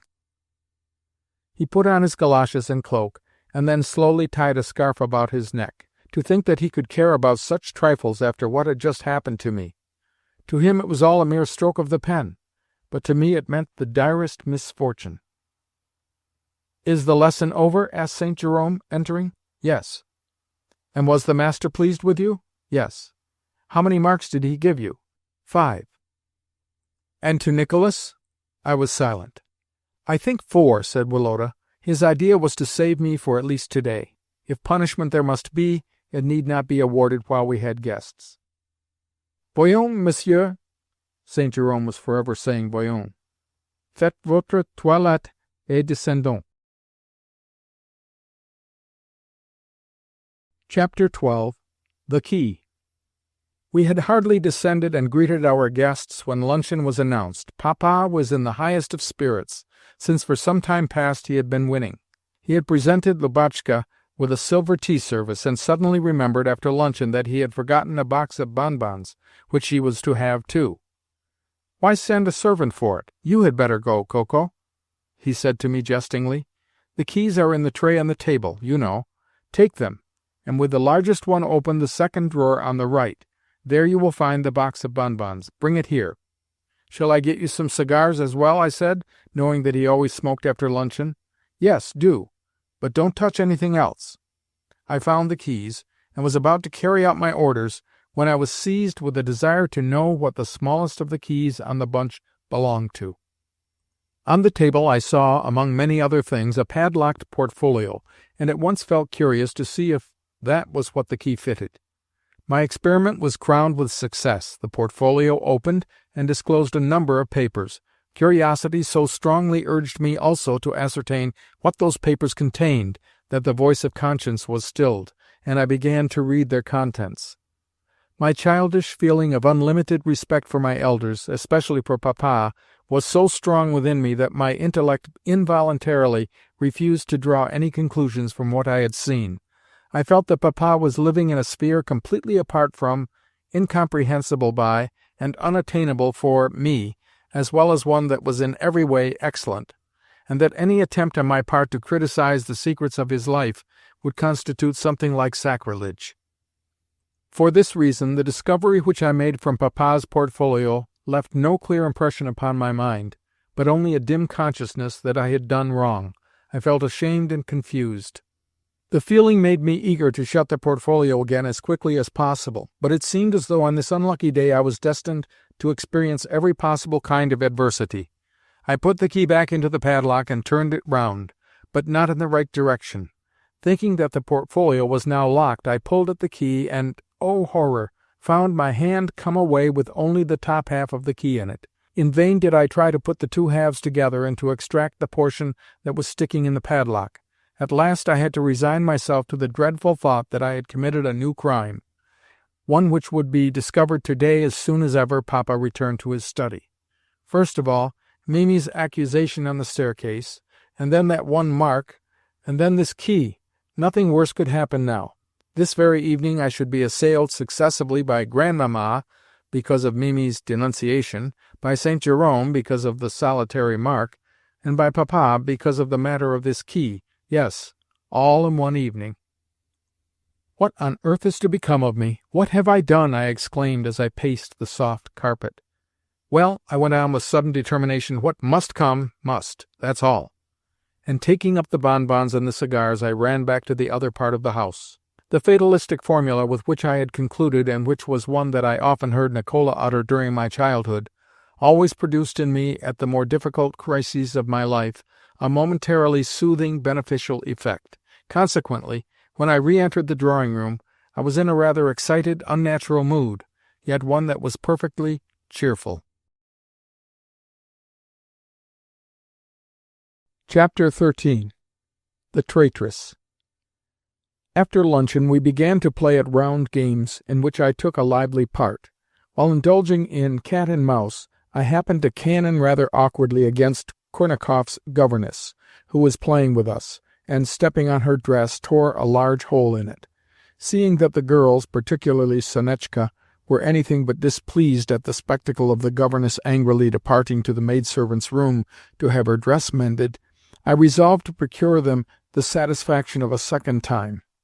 Accordingly, in pursuance of this amiable resolution, I waited until my victim returned, and then began to gallop madly round her, until a favourable moment occurred for once more planting my heel upon her dress, and reopening the rent.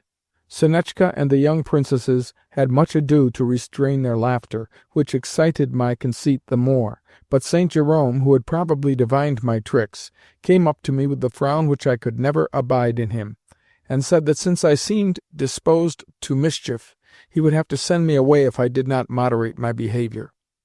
However, I was in the desperate position of a person who, having staked more than he has in his pocket, and feeling that he can never make up his account, continues to plunge on unlucky cards, not because he hopes to regain his losses, but because it will not do for him to stop and consider. So I merely laughed in an impudent fashion, and flung away from my monitor. After cat and mouse, another game followed, in which the gentlemen sit on one row of chairs and the ladies on another, and choose each other for partners. The youngest princess always chose the younger Iwin, Katenka either Woloda or Ilinka, and Sonetchka Seriosha. Nor, to my extreme astonishment, did Sonetchka seem at all embarrassed when her cavalier went and sat down beside her. On the contrary, she only laughed her sweet musical laugh, and made a sign with her head that he had chosen right. Since nobody chose me, I always had the mortification of finding myself left over, and of hearing them say, "Who has been left out? Oh, Nikolinka. Well, do take him, somebody." Consequently, whenever it came to my turn to guess who had chosen me, I had to go either to my sister or to one of the ugly elder princesses.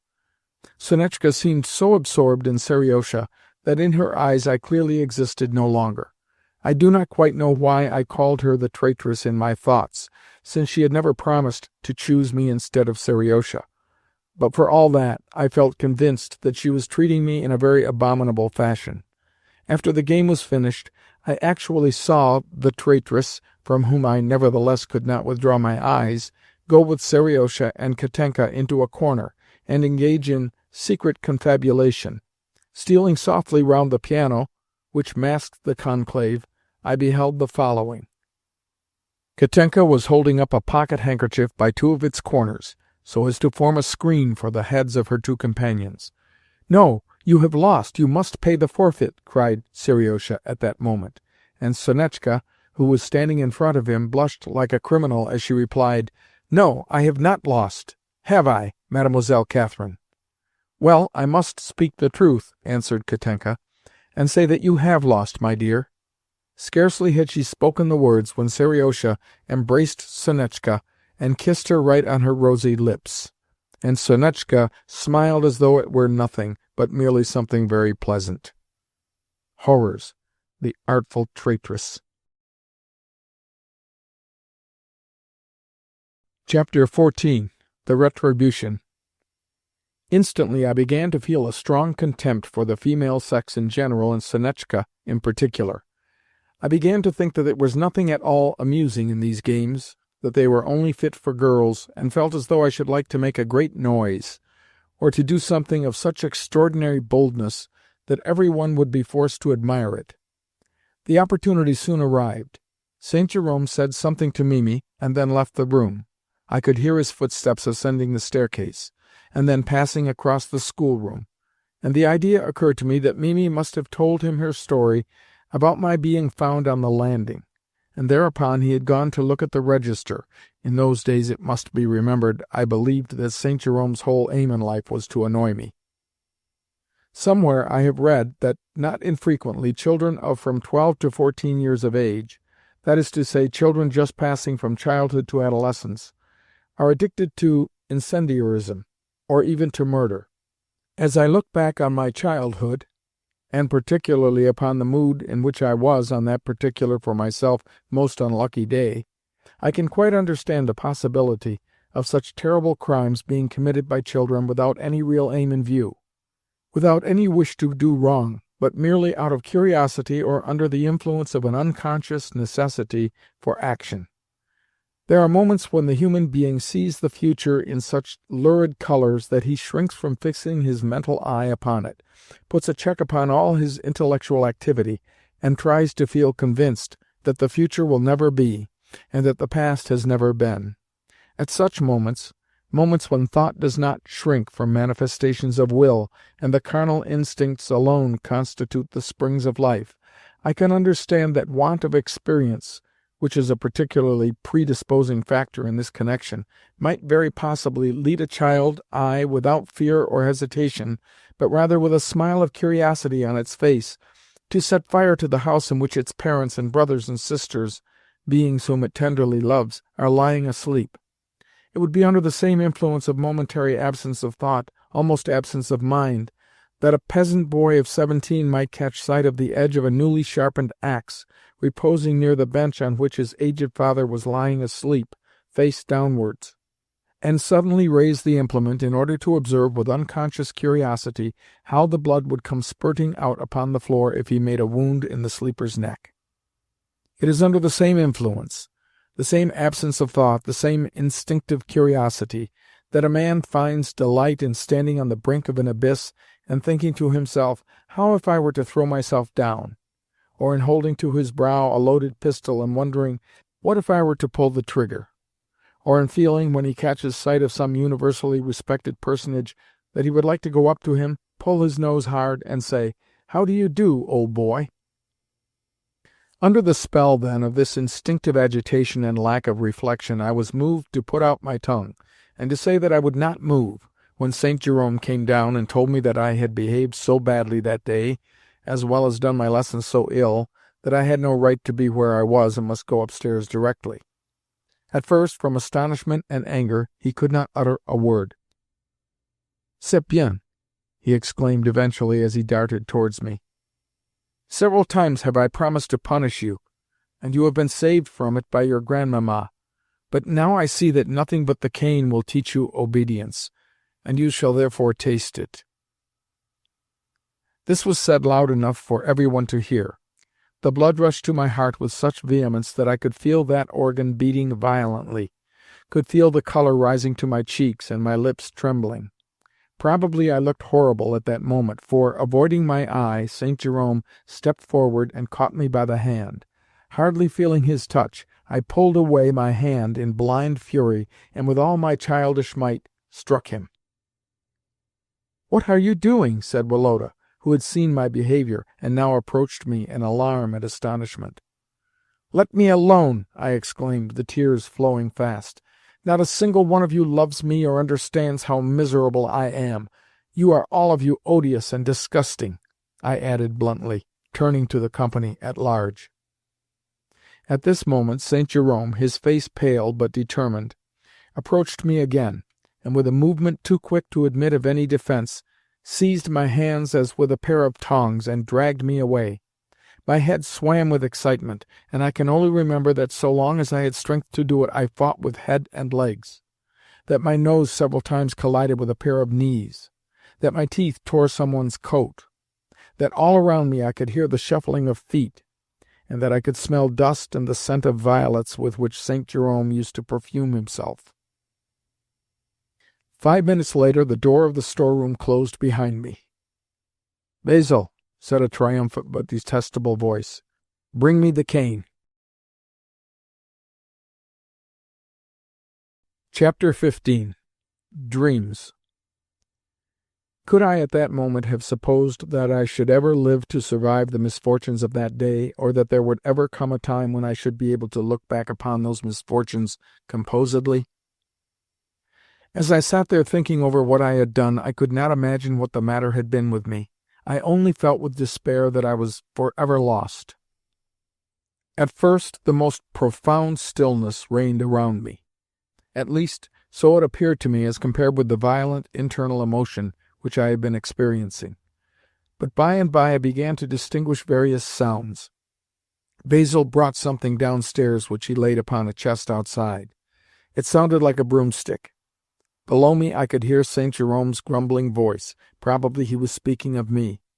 And then children's voices and laughter and footsteps, until in a few moments everything seemed to have regained its normal course in the house, as though nobody knew or cared to know that here I was sitting alone in the dark storeroom. I did not cry, but something lay heavy, like a stone, upon my heart. Ideas and pictures passed with extraordinary rapidity before my troubled imagination. Yet through their fantastic sequence broke continually the remembrance of the misfortune which had befallen me as I once again plunged into an interminable labyrinth of conjectures as to the punishment, the fate, and the despair that were awaiting me. The thought occurred to me that there must be some reason for the general dislike, even contempt, which I fancied to be felt for me by others. I was firmly convinced that every one, from Grandmamma down to the coachman Philip, despised me, and found pleasure in my sufferings.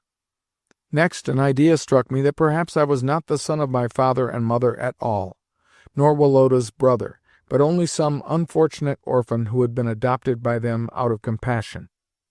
And this absurd notion not only afforded me a certain melancholy consolation, but seemed to me quite probable. I found it comforting to think that I was unhappy, not through my own fault, but because I was fated to be so from my birth, and conceived that my destiny was very much like poor Karl Ivanitch's. Why conceal the secret any longer now that I have discovered it? I reflected. Tomorrow I will go to Papa and say to him, "It is in vain for you to try and conceal from me the mystery of my birth. I know it already." And he will answer me, "What else could I do, my good fellow? Sooner or later you would have had to know that you are not my son, but were adopted as such. Nevertheless, so long as you remain worthy of my love, I will never cast you out." Then I shall say, "Papa, though I have no right to call you by that name, and am now doing so for the last time, I have always loved you, and shall always retain that love. At the same time, while I can never forget that you have been my benefactor, I cannot remain longer in your house. Nobody here loves me, and St. Jerome has wrought my ruin. Either he or I must go forth, since I cannot answer for myself. I hate the man so that I could do anything. I could even kill him. Papa will begin to entreat me, but I shall make a gesture and say, 'No, no, my friend and benefactor, we cannot live together.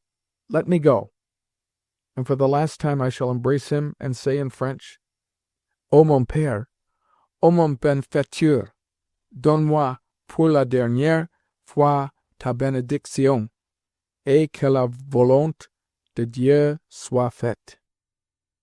I sobbed bitterly at these thoughts as I sat on a trunk in that dark storeroom.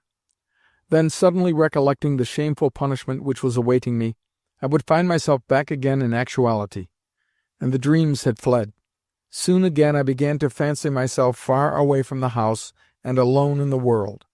I enter a hussar regiment, and go to war. Surrounded by the foe on every side, I wave my sword, and kill one of them and wound another, then a third, then a fourth. At last, exhausted with loss of blood and fatigue, I fall to the ground and cry, "Victory!" The general comes to look for me, asking, "Where is our saviour?" Whereupon I am pointed out to him.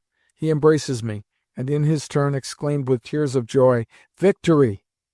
I recover, and with my arm in a black sling go to walk on the boulevards. I am a general now. I meet the Emperor, who asks, "Who is this young man who has been wounded?" He is told that it is the famous hero Nicholas, whereupon he approaches me and says, "My thanks to you. Whatsoever you may ask for, I will grant it." To this I bow respectfully, and leaning on my sword reply, "I am happy, most august Emperor, that I have been able to shed my blood for my country. I would gladly have died for it. Yet, since you are so generous as to grant any wish of mine, I venture to ask of you permission to annihilate my enemy, the foreigner St. Jerome." And then I step fiercely before St. Jerome and say, "You were the cause of all my fortunes. Down now on your knees." Unfortunately, this recalled to my mind the fact that at any moment the real St. Jerome might be entering with the cane, so that once more I saw myself not a general and the saviour of my country, but an unhappy, pitiful creature. Then the idea of God occurred to me, and I asked him boldly why he had punished me thus, seeing that I had never forgotten to say my prayers, either morning or evening. Indeed, I can positively declare that it was during that hour in the storeroom that I took the first step towards the religious doubt which afterwards assailed me during my youth. Not that mere misfortune could arouse me to infidelity and murmuring, but that at moments of utter contrition and solitude the idea of the injustice of Providence took root in me as readily as bad seed takes root in land well soaked with rain. Also, I imagined that I was going to die there and then, and drew vivid pictures of St. Jerome's astonishment when he entered the storeroom and found a corpse there instead of myself. Likewise, recollecting what Natalia Savishna had told me of the 40 days during which the souls of the departed must hover around their earthly home, I imagined myself flying through the rooms of Grandmamma's house, and seeing Lubotshka's bitter tears, and hearing Grandmamma's lamentations, and listening to Papa and St. Jerome talking together. "He was a fine boy," Papa would say with tears in his eyes. "Yes," St. Jerome would reply, "but a sad scapegrace and good for nothing." "But you should respect the dead," would expostulate Papa. "You were the cause of his death. You frightened him until he could no longer bear the thought of humiliation which you were about to inflict upon him. Away from me, criminal!" Upon that St. Jerome would fall upon his knees and implore forgiveness, and when the 40 days were ended my soul would fly to heaven and see there something wonderfully beautiful, white and transparent, and know that it was Mamma. And that something would embrace me and caress me, yet all at once I should feel troubled and not know her. "If it be you," I should say to her, "show yourself more distinctly, so that I may embrace you in return." And her voice would answer me, "Do you not feel happy thus?" And I should reply, "Yes, I do, but you cannot really caress me, and I cannot really kiss your hand like this." "But it is not necessary," she would say. "There can be happiness here without that." And I should feel that it was so, and we should ascend together ever higher and higher until suddenly I feel as though I am being thrown down again and find myself sitting on the trunk in the dark storeroom, my cheeks wet with tears and my thoughts in a mist, yet still repeating the words, "Let us ascend together higher and higher." Indeed, it was a long, long while before I could remember where I was, for at that moment my mind's eye saw only a dark, dreadful, illimitable void. I tried to renew the happy, consoling dream which had been thus interrupted by the return to reality, but to my surprise I found that, as soon as ever I attempted to re-enter former dreams, their continuation became impossible, while, which astonished me even more, they no longer gave me pleasure. Chapter 16. Keep on grinding, and you'll have flour. I passed the night in the storeroom, and nothing further happened except that on the following morning, a Sunday, I was removed to a small chamber adjoining the schoolroom, and once more shut up. I began to hope that my punishment was going to be limited to confinement, and found my thoughts growing calmer under the influence of a sound, soft sleep, the clear sunlight playing upon the frost crystals of the window-panes, and the familiar noises in the street. Nevertheless, solitude gradually became intolerable. I wanted to move about, and to communicate to someone all that was lying upon my heart, but not a living creature was near me. The position was the more unpleasant, because willy-nilly I could hear St. Jerome walking about in his room and softly whistling some hackneyed tune. Somehow I felt convinced that he was whistling not because he wanted to, but because he knew it annoyed me. At 2 o'clock he and Woloda departed downstairs, and Nicola brought me up some luncheon. When I told him what I had done, and what was awaiting me, he said, "Pshaw, sir, don't be alarmed. Keep on grinding, and you'll have flour." Although this expression, which also in later days has more than once helped me to preserve my firmness of mind, brought me a little comfort, the fact that I received, not bread and water only, but a whole luncheon, and even dessert, gave me much to think about. If they had sent me no dessert, it would have meant that my punishment was to be limited to confinement, whereas it was now evident that I was looked upon as not yet punished, that I was only being kept away from the others as an evildoer until the due time of punishment. While I was still debating the question, the key of my prison turned, and St. Jerome entered with a severe official air. "Come down and see your Grandmamma," he said, without looking at me. I should have liked first to have brushed my jacket, since it was covered with dust, but St. Jerome said that was quite unnecessary, since I was in such a deplorable moral condition that my exterior was not worth considering. As he led me through the salon, Katenka, Lubotshka, and Woloda looked at me with much the same expression as we were wont to look at the convicts who on certain days file past my grandmother's house. Likewise, when I approached Grandmamma's armchair to kiss her hand, she withdrew it, and thrust it under her mantilla. "Well, my dear," she began after a long pause, during which she regarded me from head to foot, with the kind of expression which makes one uncertain where to look or what to do, "I must say that you seem to value my love very highly, and afford me great consolation." Then she went on, with an emphasis on each word. "Monsieur St. Jerome, who at my request undertook your education, says that he can no longer remain in the house. And why? Simply because of you." Another pause ensued. Presently she continued in a tone which clearly showed that her speech had been prepared beforehand. "I had hoped that you would be grateful for all his care, and for all the trouble that he has taken with you, that you would have appreciated his services. But you baby, you silly boy, you actually dare to raise your hand against him? Very well. Very good. I am beginning to think that you cannot understand kind treatment, but require to be treated in a very different and humiliating fashion. Go now directly and beg his pardon," she added, in a stern and peremptory tone, as she pointed to St. Jerome. "Do you hear me?" I followed the direction of her finger with my eye, but on that member alighting upon St. Jerome's coat, I turned my head away, and felt once more my heart beating violently as I remained where I was. "What? Did you not hear me when I told you what to do?" I was trembling all over, but I would not stir. "Koko," went on my grandmother, probably divining my inward sufferings. "Koko," she repeated in a voice tender rather than harsh, "is this you?" "Grandmamma, I cannot beg his pardon for—" And I stopped suddenly, for I felt the next word refuse to come for the tears that were choking me. "But I ordered you, I begged of you to do so. What is the matter with you?" I will not. I cannot," I gasped, and the tears, long pent up and accumulated in my breast, burst forth like a stream which breaks its dikes and goes flowing madly over the country. "C'est ainsi que vous obéissez à votre seconde mère. C'est ainsi que vous reconnaissez ses bons," remarked St. Jerome quietly. "À genoux." "Good God! If she had seen this!" exclaimed Grandmamma, turning from me and wiping away her tears. "If she had seen this! It may be all for the best, yet she could never have survived such grief. Never!"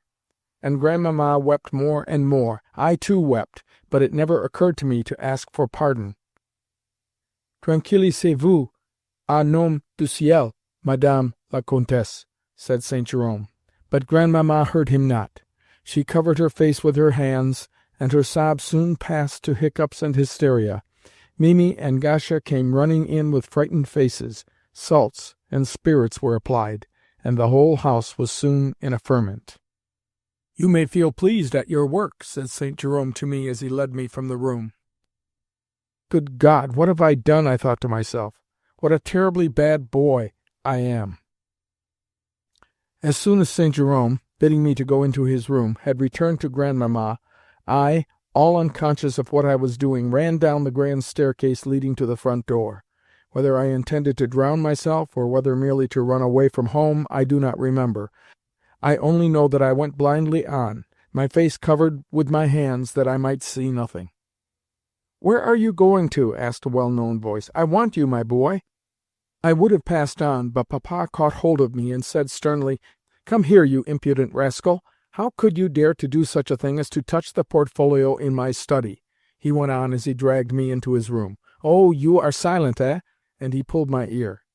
"Yes, I was naughty," I said. "I don't know myself what came over me then." "So you don't know what came over you? You don't know? You don't know?" he repeated as he pulled my ear harder and harder. "Will you go and put your nose where you ought not to again? Will you? Will you?"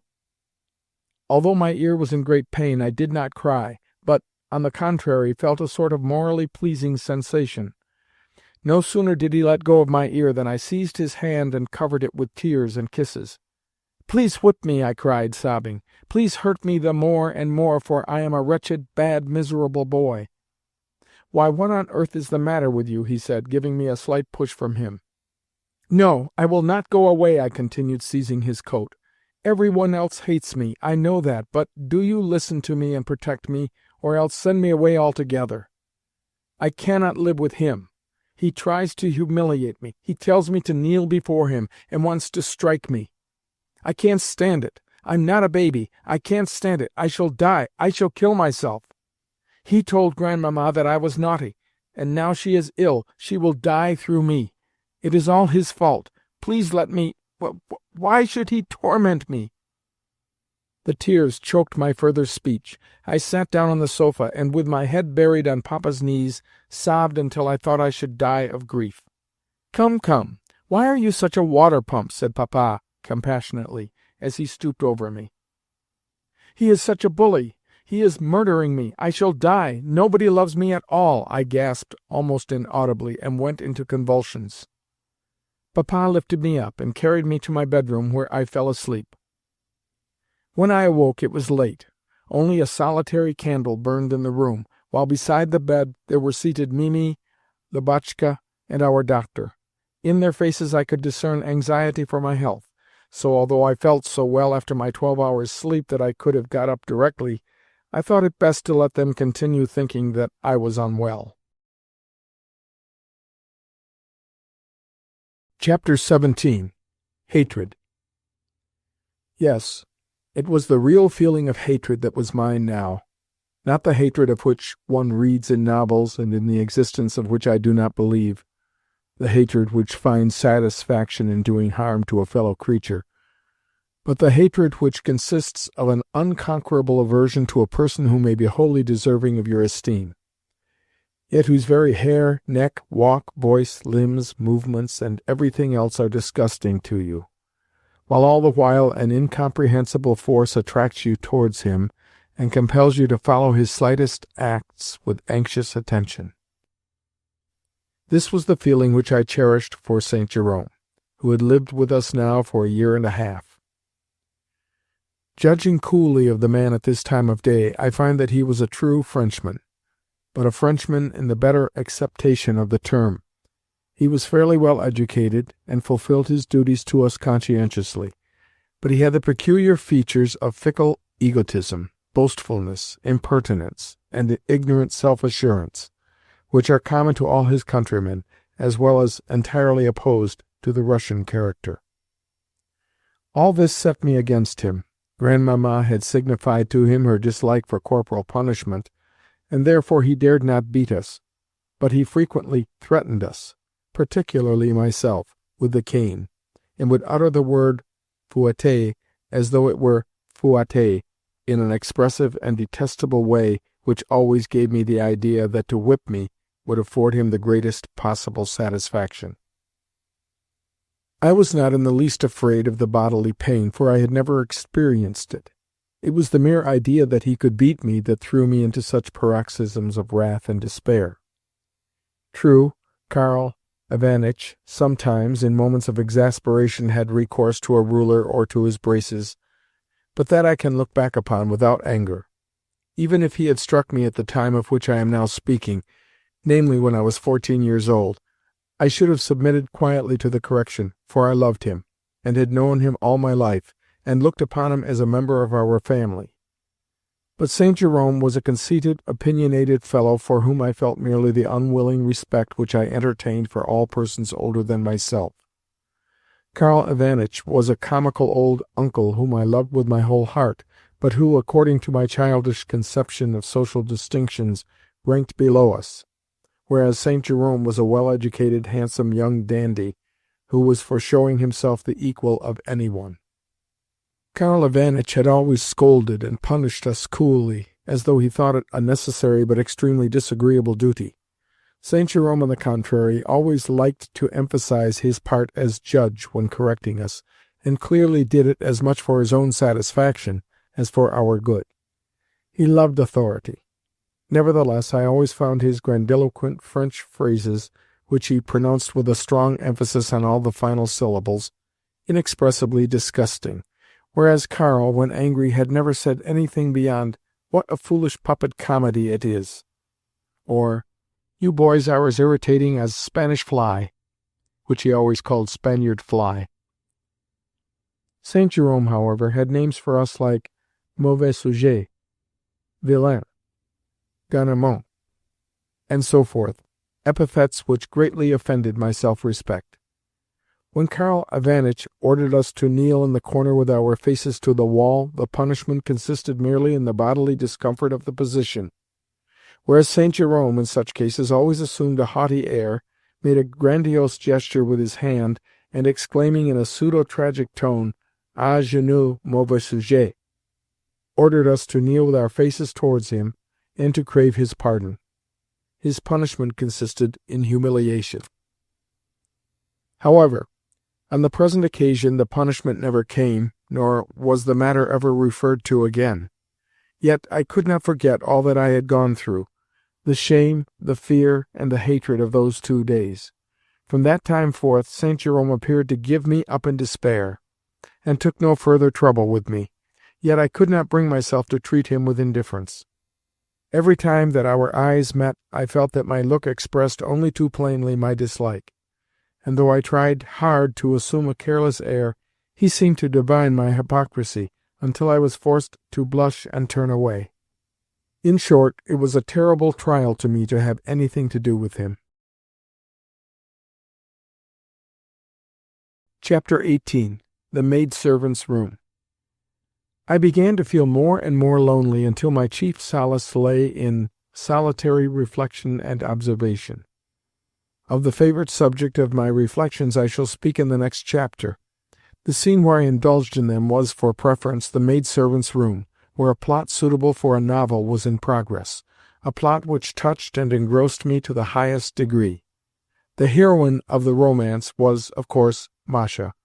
She was in love with Basil, who had known her before she had become a servant in our house, and who had promised to marry her some day. Unfortunately, fate, which had separated them 5 years ago, and afterwards reunited them in Grandmamma's abode, next proceeded to interpose an obstacle between them in the shape of Masha's uncle, our man Nikolai, who would not hear of his niece marrying that uneducated and unbearable fellow, as he called Basil. One effect of the obstacle had been to make the otherwise slightly cool and indifferent Basil fall as passionately in love with Masha as it is possible for a man to be who is only a servant and a tailor, wears a red shirt, and has his hair pomaded. Although his methods of expressing his affection were odd, for instance, whenever he met Masha he always endeavoured to inflict upon her some bodily pain, either by pinching her, giving her a slap with his open hand, or squeezing her so hard that she could scarcely breathe. That affection was sincere enough, and he proved it by the fact that from the moment when Nicola refused him his niece's hand, His grief led him to drinking, and to frequenting taverns, until he proved so unruly that more than once he had to be sent to undergo a humiliating chastisement at the police station. Nevertheless, these faults of his and their consequences only served to elevate him in Masha's eyes, and to increase her love for him. Whenever he was in the hands of the police, she would sit crying the whole day and complain to Gasha of her hard fate. Gasha played an active part in the affairs of these unfortunate lovers. Then, regardless of her uncle's anger and blows, she would stealthily make her way to the police station, there to visit and console her swain. Excuse me, reader, for introducing you to such company. Nevertheless, if the cords of love and compassion have not wholly snapped your soul, you will find, even in that maidservant's room, something which may cause them to vibrate again. So, whether you please to follow me or not, I will return to the alcove on the staircase whence I was able to observe all that passed in that room. From my post I could see the stove-couch with upon it an iron, an old capstand with its peg bent crooked, a wash-tub, and a basin. There, too, was the window with, in fine disorder before it, a piece of black wax, some fragments of silk, a half-eaten cucumber, a box of sweets, and so on. There, too, was the large table at which she used to sit in the pink cotton dress which I admired so much, and the blue handkerchief which always caught my attention so. She would be sewing, though interrupting her work at intervals to scratch her head a little, to bite the end of her thread, or to snuff the candle, and I would think to myself, why was she not born a lady, she with her blue eyes, beautiful fair hair, and magnificent bust? How splendid she would look if she were sitting in a drawing-room, and dressed in a cap with pink ribbons and a silk gown, not one like Mimi's, but one like the gown which I saw the other day at the Tverski Boulevard. Yes, she would work at the embroidery frame, and I would sit and look at her in the mirror, and be ready to do whatsoever she wanted, to help her on with her mantle, or to hand her food. As for Basil's drunken face and horrid figure in the scanty coat with the red shirt showing beneath it, well, in his every gesture, in his every movement of his back, I seemed always to see signs of the humiliating chastisements which he had undergone. "Ah, Basil! Again?" cried Masha on one occasion as she stuck her needle into the pincushion, but without looking up at the person who was entering. "What is the good of a man like him?" was Basil's first remark. "Yes, if only he would say something decisive, but I am powerless in the matter. I am at odds and ends, and through his fault too." "Will you have some tea?" put in Madesha, another servant. "No, thank you. But why does he hate me so, that old thief of an uncle of yours? Why? Is it because of the clothes I wear, or of my height, or of my walk, or what? Well, damn and confound him!" finished Basil, snapping his fingers. "We must be patient," said Masha, threading her needle. "You are so—" "It is my nerves that won't stand it, that's all." At this moment the door of Grandmamma's room banged, and Gasha's angry voice could be heard as she came up the stairs. "There," she muttered with a gesture of her hands. "Try to please people when even they themselves do not know what they want, and it is a cursed life, sheer hard labour, and nothing else. If only a certain thing would happen, though God forgive me for thinking it." "Good evening, Agatha Michaelovna," said Basil, rising to greet her. "You here?" she answered brusquely as she stared at him. "That is not very much to your credit. What do you come here for? Is the maid's room a proper place for men?" "I wanted to see how you were," said Basil soothingly. "I shall soon be breathing my last, that's how I am," cried Gasha, still greatly incensed. Basil laughed. "Oh, there's nothing to laugh at when I say that I shall soon be dead. But that's how it will be, all the same. Just look at the drunkard. Marry her, would he? The fool! Come, get out of here!" And with a stamp of her foot on the floor, Gasha retreated to her own room, and banged the door behind her until the window rattled again. For a while she could be heard scolding at everything, flinging dresses and other things about, and pulling the ears of her favourite cat. Then the door opened again, and Puss, mewing pitifully, was flung forth by the tail. "I had better come another time for tea," said Basil in a whisper, "at some better time for our meeting." "No, no," put in Madesha. I'll go and fetch the urn at once." "I mean to put an end to things soon," went on Basil, seating himself beside Masha as soon as ever Madesha had left the room. "I had much better go straight to the Countess and say so and so, or I will throw up my situation and go off into the world. Oh dear, oh dear!" "And am I to remain here?" "Ah, there's the difficulty. That's what I feel so badly about. You have been my sweetheart so long, you see. Ah, dear me!" "Why don't you bring me your shirts to wash, Basil?" asked Masha, after a pause, during which she had been inspecting his wristbands. At this moment Grandmamma's bell rang, and Gasha issued from her room again. "What do you want with her, you impudent fellow?" she cried as she pushed Basil, who had risen at her entrance, before her towards the door. "First you lead a girl on, and then you want to lead her further still. I suppose it amuses you to see her tears. There's the door now. Off you go. We want your room, not your company. And what good can you see in him?" she went on, turning to Masha. "Has not your uncle been walking into you to-day already? No, she must stick to her promise, forsooth. I will have no one but Basil. Fool that you are!" "Yes, I will have no one but him. I'll never love any one else. I could kill myself for him!" Poor Masha burst out, the tears suddenly gushing forth. For a while I stood watching her as she wiped away those tears. Then I fell to contemplating Basil attentively, in the hope of finding out what there was in him that she found so attractive. Yet, though I sympathized with her sincerely in her grief, I could not for the life of me understand how such a charming creature, as I considered her to be, could love a man like him. "When I become a man," I thought to myself as I returned to my room, "Petrovsky shall be mine, and Basil and Masha my servants. Some day, when I am sitting in my study and smoking a pipe, Masha will chance to pass the door on her way to the kitchen with an iron, and I shall say, 'Masha, come here,' and she will enter, and there will be no one else in the room.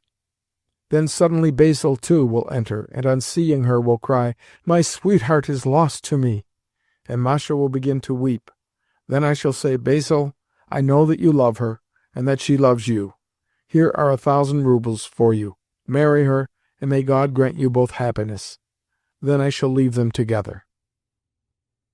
Among the countless thoughts and fancies which pass, without logic or sequence, through the mind and the imagination, there are always some which leave behind them a mark so profound that, without remembering their exact subject, we can at least recall that something good has passed through our brain, and try to retain and reproduce its effect.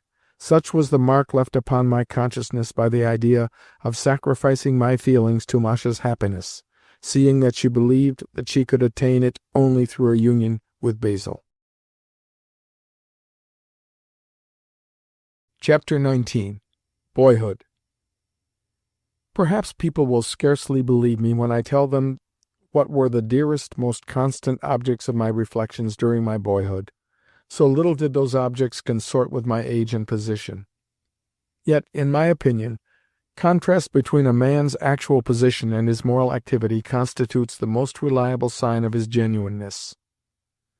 During the period when I was leading a solitary and self-centered moral life, I was much taken up with abstract thoughts on man's destiny, on a future life, and on the immortality of the soul, and with all the ardor of inexperience strove to make my youthful intellect solve those questions, the questions which constitute the highest level of thought to which the human intellect can tend, but a final decision of which the human intellect can never succeed in attaining.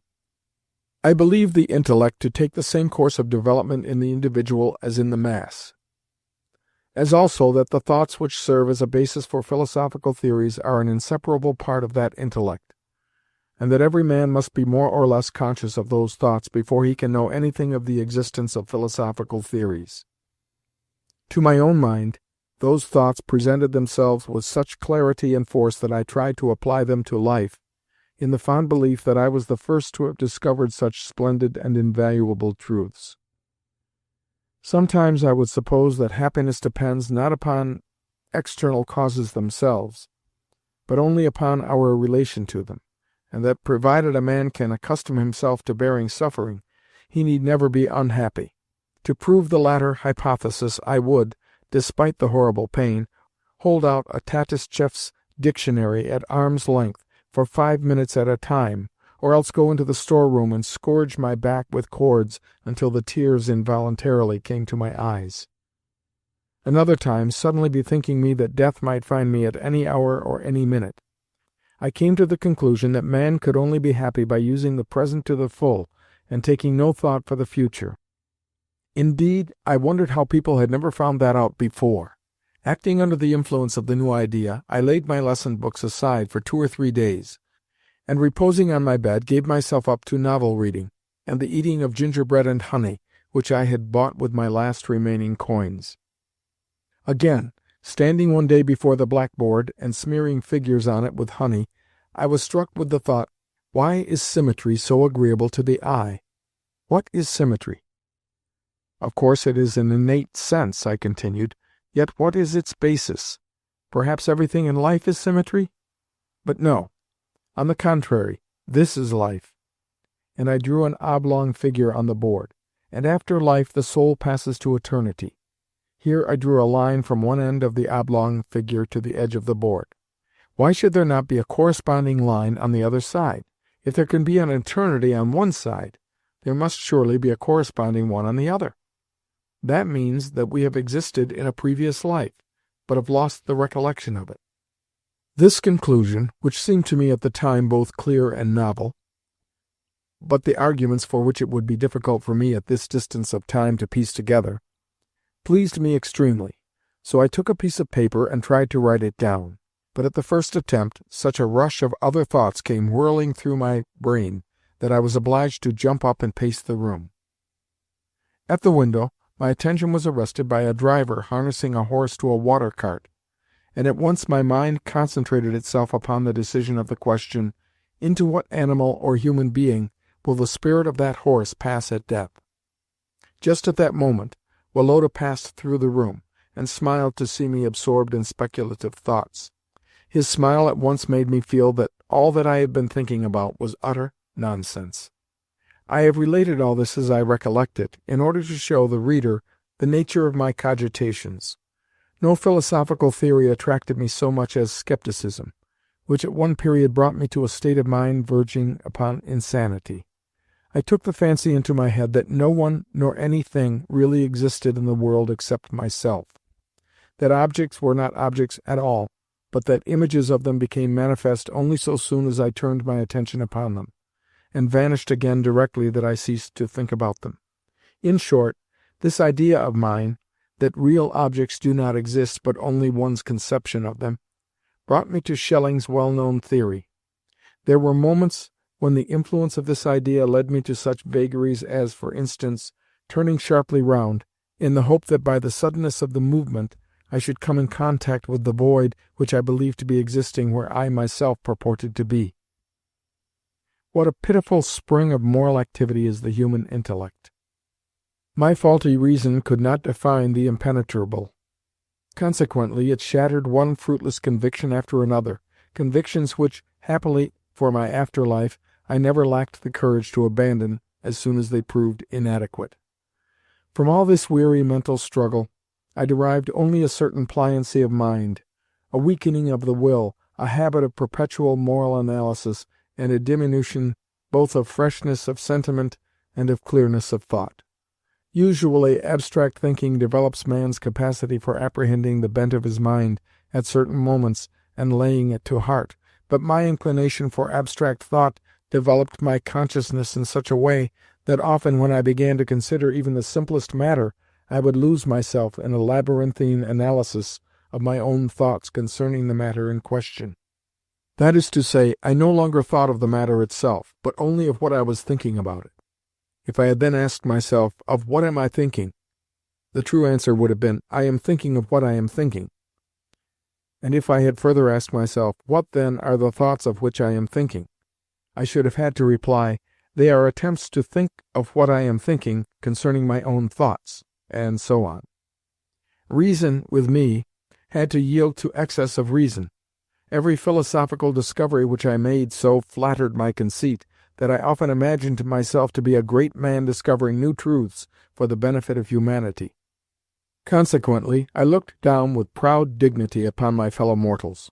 Yet, strange to state, no sooner did I come in contact with those fellow mortals than I became filled with a stupid shyness of them, and the higher I happened to be standing in my own opinion, the less did I feel capable of making others perceive my consciousness of my own dignity, since I could not rid myself of a sense of diffidence concerning even the simplest of my words and acts.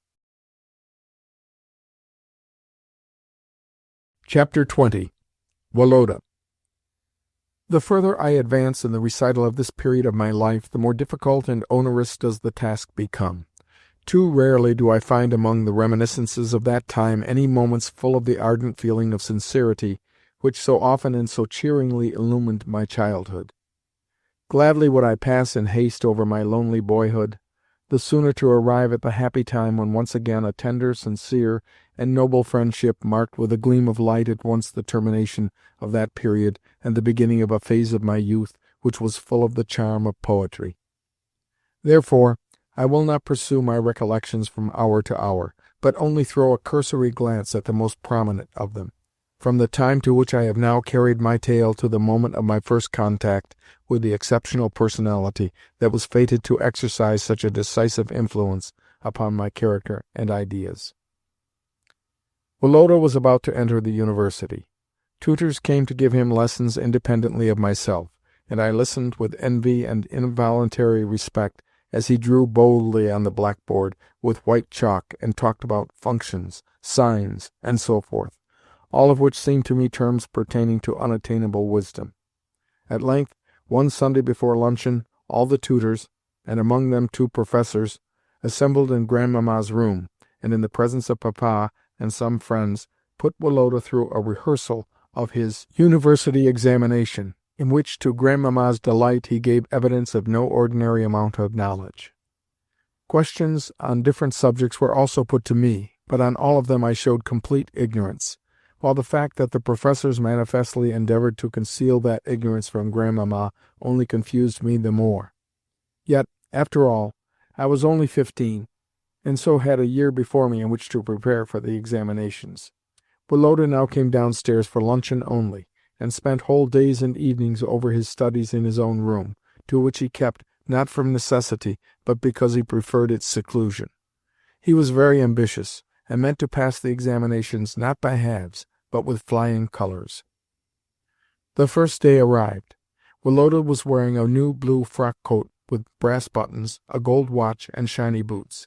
At the door stood Papa's phaeton, which Nicola duly opened, and presently, when Woloda and St. Jerome set out for the university, the girls, particularly Katenka, would be seen gazing with beaming faces from the window at Woloda's pleasing figure as it sat in the carriage.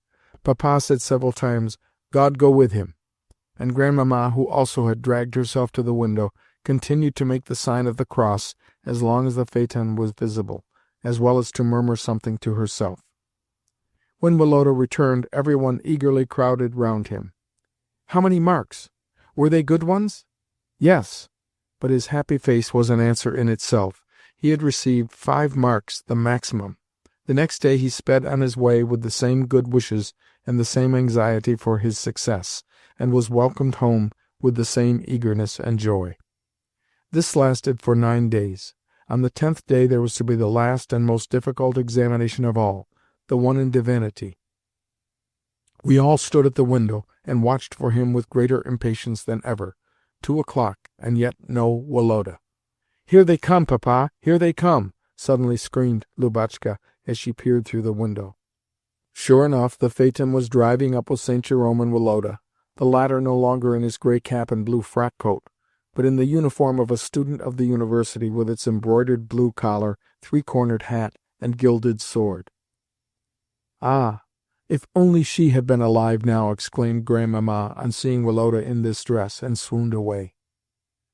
Woloda enters the anteroom with a beaming face, and embraces myself, Lubotshka, Mimi, and Katenka, the latter blushing to her ears. He hardly knows himself for joy. And how smart he looks in that uniform! How well the blue collar suits his budding, dark moustache! What a tall, elegant figure is his, and what a distinguished walk! On that memorable day we all lunched together in Grandmamma's room. Every face expressed delight, and with the dessert which followed the meal the servants, with grave but gratified faces, brought in bottles of champagne. Grandmamma, for the first time since Mamma's death, drank a full glass of the wine to Woloda's health, and wept for joy as she looked at him. Henceforth, Woloda drove his own turnout, invited his own friends, smoked, and went to balls. On one occasion I even saw him sharing a couple of bottles of champagne with some guests in his room, and the whole company drinking a toast, with each glass, to some mysterious being, and then quarrelling as to who should have the bottom of the bottle. Nevertheless, he always lunched at home, and after the meal would stretch himself on a sofa and talk confidentially to Katenka. Yet from what I overheard, while pretending of course to pay no attention, I gathered that they were only talking of the heroes and heroines of novels which they had read, or else of jealousy and love, and so on. Never could I understand what they found so attractive in these conversations, nor why they smiled so happily and discussed things with such animation. Altogether I could see that, in addition to the friendships natural to persons who had been companions from childhood, there existed between Woloda and Katenka a relation which differentiated them from us, and united them mysteriously to one another. Chapter 21. Katenka and Lubotshka.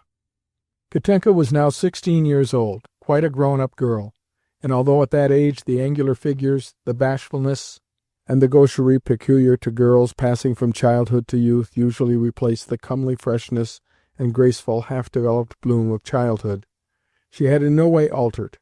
Still, the blue eyes with their merry glance were hers, the well-shaped nose with firm nostrils, and almost forming a line with the forehead, the little mouth with its charming smile, the dimples in the rosy cheeks, and the small white hands.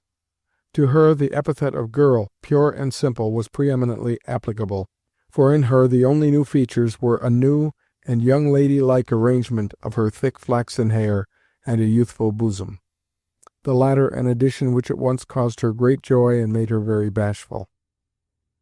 Although Lubotshka and she had grown up together and received the same education, they were totally unlike one another.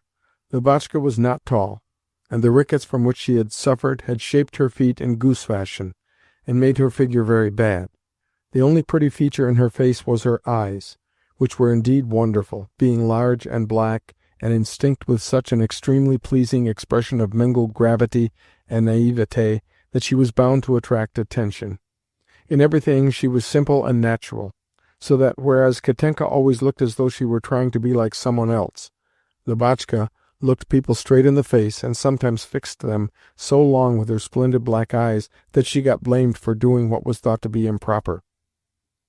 Katenka, on the contrary, always cast her eyelids down, blinked, and pretended that she was short-sighted, though I knew very well that her sight was excellent. Lubotshka hated being shown off before strangers, and when a visitor offered to kiss her she invariably grew cross, and said that she hated affection, whereas when strangers were present Katenka was always particularly endearing to Mimi, and loved to walk about the room arm in arm with another girl. Likewise, though Lubotshka was a terrible giggler, and sometimes ran about the room in convulsions of gesticulating laughter, Katenka always covered her mouth with her hands or her pocket-handkerchief when she wanted to laugh. Lubotshka again loved to have grown-up men to talk to, and said that some day she meant to marry a hussar. But Katenka always pretended that all men were horrid, and that she never meant to marry any one of them, while as soon as a male visitor addressed her she changed completely, as though she were nervous of something. Likewise, Lubotshka was continually at loggerheads with Mimi, because the latter wanted her to have her stays so tight that she could not breathe or eat or drink in comfort, while Katenka, on the contrary, would often insert her finger into her waistband to show how loose it was, and always ate very little. Lubotshka liked to draw heads, Katenka only flowers and butterflies. The former could play Field's concertos and Beethoven's sonatas excellently, whereas the latter indulged in variations and waltzes, retarded the time, and used the pedals continuously, not to mention the fact that before she began she invariably struck 3 chords in arpeggio. Nevertheless, in those days I thought Katenka much the grander person of the two, and liked her the best.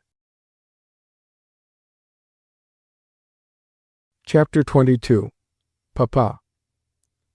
Papa had been in a particularly good humour ever since Woloda had passed into the university and came much oftener to dine with Grandmamma. However, I knew from Nicola that he had won a great deal lately. Occasionally he would come and sit with us in the evening before going to the club. He used to sit down to the piano and bid us group ourselves around him, after which he would beat time with his thin boots (he detested heels, and never wore them), and make us sing gypsy songs. At such times you should have seen the quaint enthusiasm of his beloved Lubotshka, who adored him. Sometimes, again, he would come to the schoolroom and listen with a grave face as I said my lessons. Yet by the few words which he would let drop when correcting me, I could see that he knew even less about the subject than I did. Not infrequently, too, he would wink at us and make secret signs when Grandmamma was beginning to scold us and find fault with us all round. "So much for us children," he would say. On the whole, however, the impossible pinnacle upon which my childish imagination had placed him had undergone a certain abasement. I still kissed his large white hand with a certain feeling of love and respect, but I also allowed myself to think about him and to criticize his behaviour until involuntarily thoughts occurred to me which alarmed me by their presence. Never shall I forget one incident in particular which awakened thoughts of this kind and caused me intense astonishment. Late one evening he entered the drawing-room in his black dress-coat and white waistcoat to take Woloda, who was still dressing in his bedroom, to a ball. Grandmamma was also in her bedroom, but had given orders that, before setting out, Woloda was to come and say good-bye to her. It was her invariable custom to inspect him before he went to a ball, and to bless him and direct him as to his behaviour. The room where we were was lighted by a solitary lamp. Mimi and Katenka were walking up and down, and Lubotshka was playing Field's Second Concerto, Mamma's favourite piece, at the piano. Never was there such a family likeness as between Mamma and my sister, not so much in the face or the stature as in the hands, the walk, the voice, the favourite expressions, and, above all, the way of playing the piano and the whole demeanour at the instrument. Lubotshka always arranged her dress when sitting down just as Mamma had done, as well as turned the leaves like her, tapped her fingers angrily, and said "dear me" whenever a difficult passage did not go smoothly, and in particular played with the delicacy and exquisite purity of touch which in those days caused the execution of Field's music to be known characteristically as jeu pair, and to lie beyond comparison with the humbug of our modern virtuosi. Papa entered the room with short, soft steps, and approached Lubotshka. On seeing him, she stopped playing. "No, go on, Luba, go on," he said, as he forced her to sit down again. She went on playing, while Papa, his head on his hand, sat near her for a while. Then suddenly he gave his shoulders a shrug, and, rising, began to pace the room. Every time that he approached the piano, he halted for a moment and looked fixedly at Lubotshka. By his walk and his every movement I could see that he was greatly agitated. Once, when he stopped behind Lubotshka, he kissed her black hair, and then, wheeling quickly round, resumed his pacing. The piece finished, Lubotshka went up to him and said, "Was it well played?"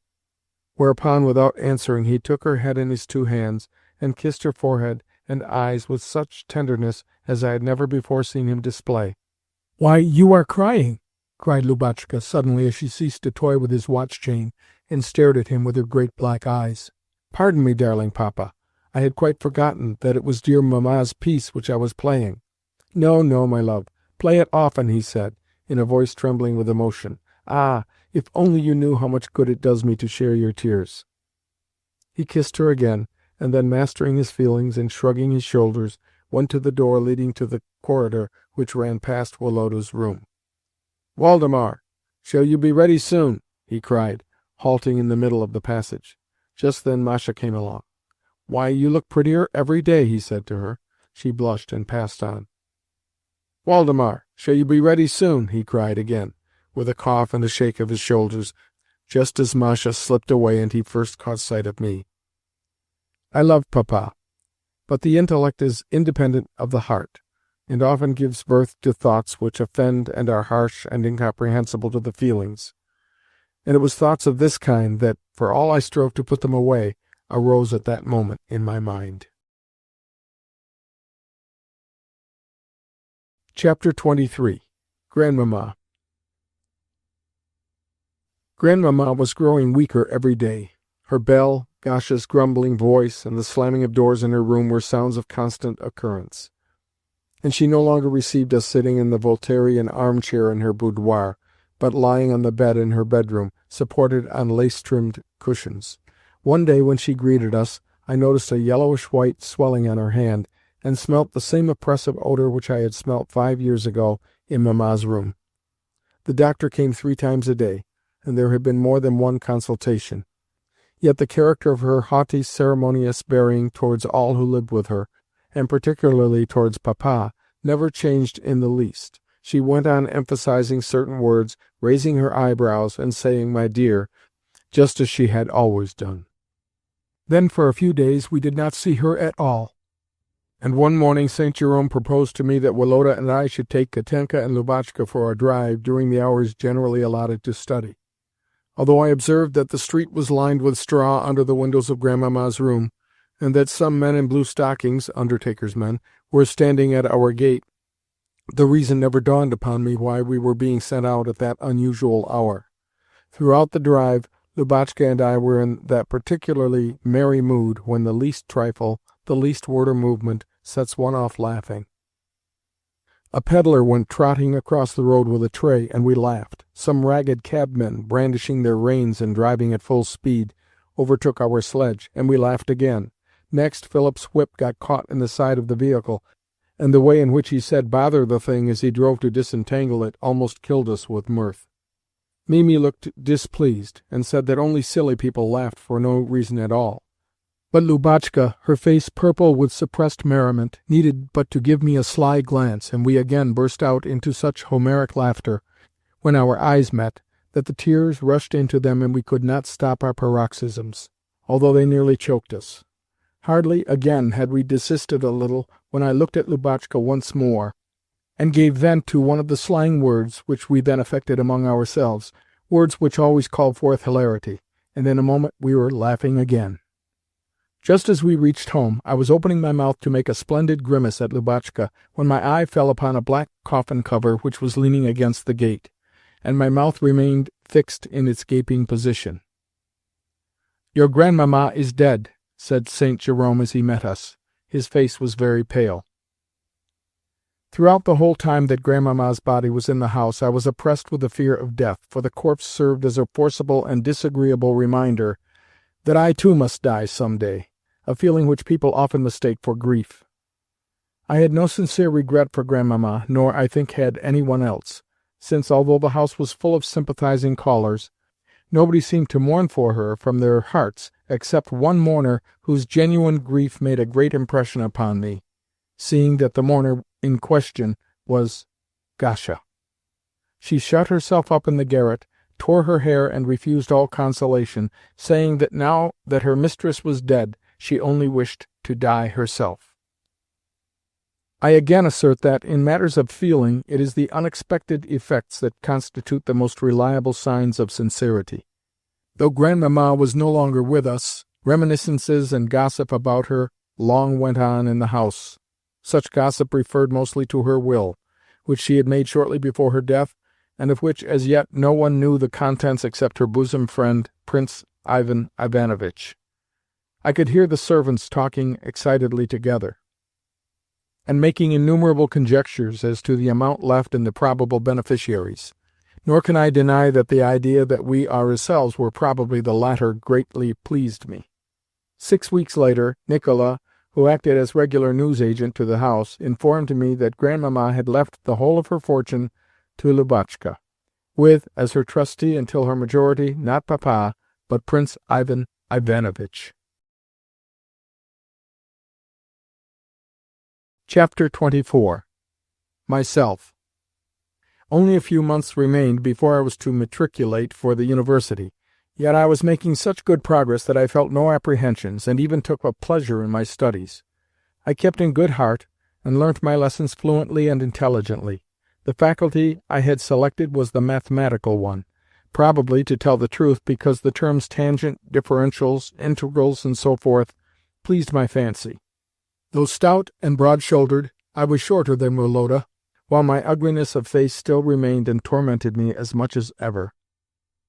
By way of compensation, I tried to appear original, yet one thing comforted me, namely, that Papa had said that I had an intelligent face. I quite believed him.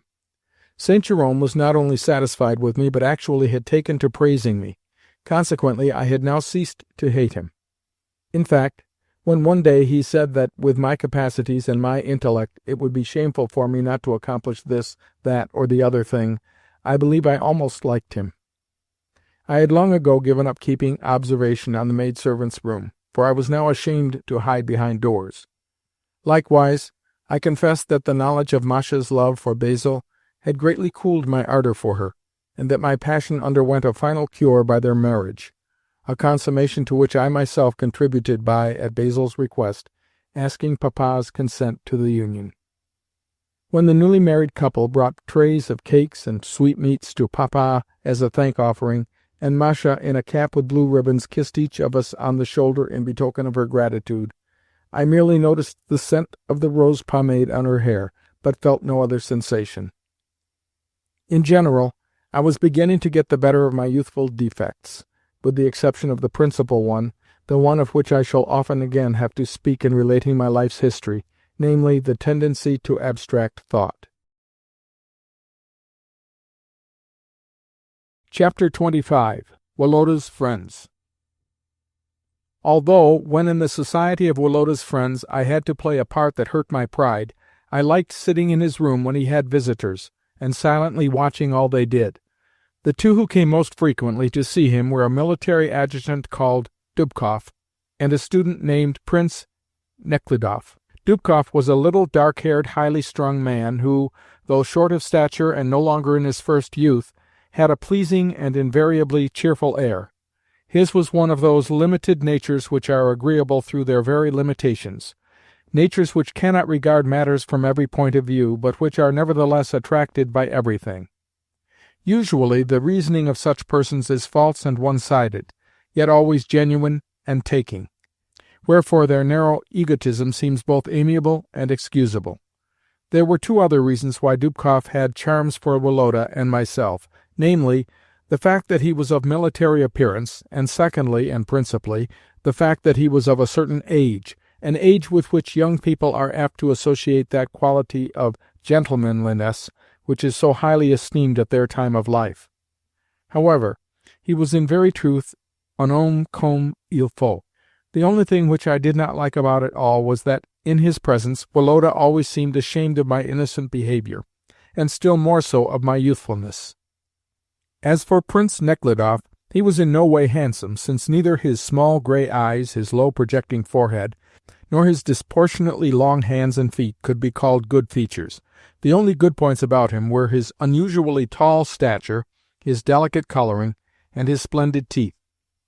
Nevertheless, his face was of such an original, energetic character, owing to his narrow, sparkling eyes and ever-changing expression, now stern, now childlike, now smiling indeterminately, that it was impossible to help noticing it. As a rule, he was very shy, and would blush to the ears at the smallest trifle. But it was a shyness altogether different from mine, seeing that, the more he blushed, the more determined-looking he grew, as though he were vexed at his own weakness. Although he was on very good terms with Woloda and Dubkoff, it was clearly chance which had united them thus, since their tastes were entirely dissimilar. Woloda and Dubkoff seemed to be afraid of anything like serious consideration or emotion, whereas Nekhludoff was beyond all things an enthusiast, and would often, despite their sarcastic remarks, plunge into dissertations on philosophical matters or matters of feeling. Again, the two former liked talking about the fair objects of their adoration. These were always numerous and always shared by the friends in common, whereas Nekhludoff invariably grew annoyed when taxed with his love for a certain red-haired lady. Again, Woloda and Dubkoff often permitted themselves to criticize their relatives, and to find amusement in so doing, but Nekhludoff flew into a tremendous rage when on one occasion they referred to some weak points in the character of an aunt of his, whom he adored. Finally, after supper, Woloda and Dubkoff would usually go off to some place whither Nekhludoff would not accompany them, wherefore they called him a dainty girl. The very first time that I ever saw Prince Nekhludoff, I was struck with his exterior and conversation. Yet though I could discern a great similarity between his disposition and my own, or perhaps it was because I could so discern it, the impression which he produced upon me at first was anything but agreeable. I liked neither his quick glance, his hard voice, his proud bearing, nor, least of all, the utter indifference with which he treated me. Often, when conversing, I burned to contradict him, to punish his pride by confuting him, to show him that I was clever in spite of his disdainful neglect of my presence.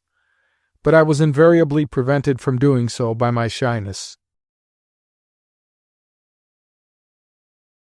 Chapter 26. Discussions. Woloda was lying reading a French novel on the sofa when I paid my usual visit to his room after my evening lessons. He looked up at me for a moment from his book and then went on reading. This perfectly simple and natural movement, however, offended me. I conceived that the glance implied a question why I had come, and a wish to hide his thoughts from me. I may say that at that period a tendency to attach a meaning to the most insignificant of acts formed a prominent feature in my character. So I went to the table and also took up a book to read. Yet, even before I had actually begun reading, the idea struck me how ridiculous it was that, although we had never seen one another all day, we should have not a word to exchange. "Are you going to stay in tonight, Woloda?" "I don't know." "Why?" "Oh, because—" Seeing that the conversation did not promise to be a success, I took up my book again and began to read. Yet it was a strange thing that, though we sometimes passed whole hours together without speaking when we were alone, the mere presence of a third, sometimes of a taciturn and a wholly uninteresting person, sufficed to plunge us into the most varied and engrossing of discussions. The truth was that we knew one another too well, and to know a person either too well or too little acts as a bar to intimacy. "Is Woloda at home?" came in Dubkoff's voice from the anteroom. "Yes," shouted Woloda, springing up and throwing aside his book. Dubkoff and Nechludoff entered. "Are you coming to the theatre, Woloda?" "No, I have no time," he replied with a blush. "Oh, never mind that. Come along.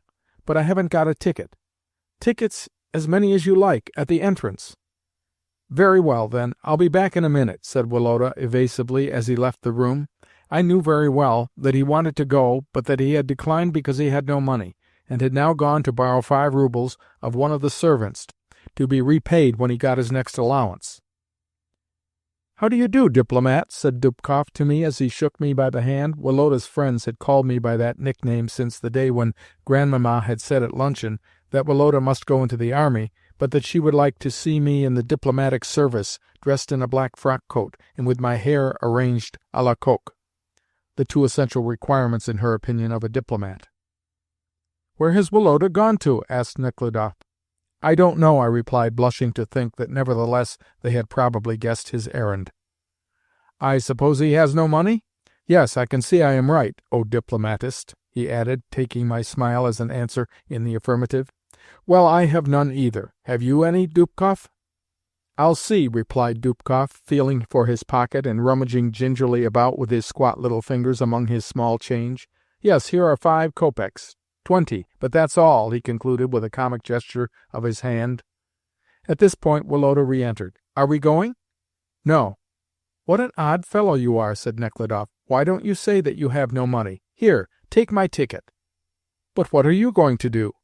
"He can go to his cousin's box," said Dubkoff. "No, I'm not going at all," replied Nechludoff. "Why?" "Because I hate sitting in a box." "And for what reason?" "I don't know. Somehow I feel uncomfortable there."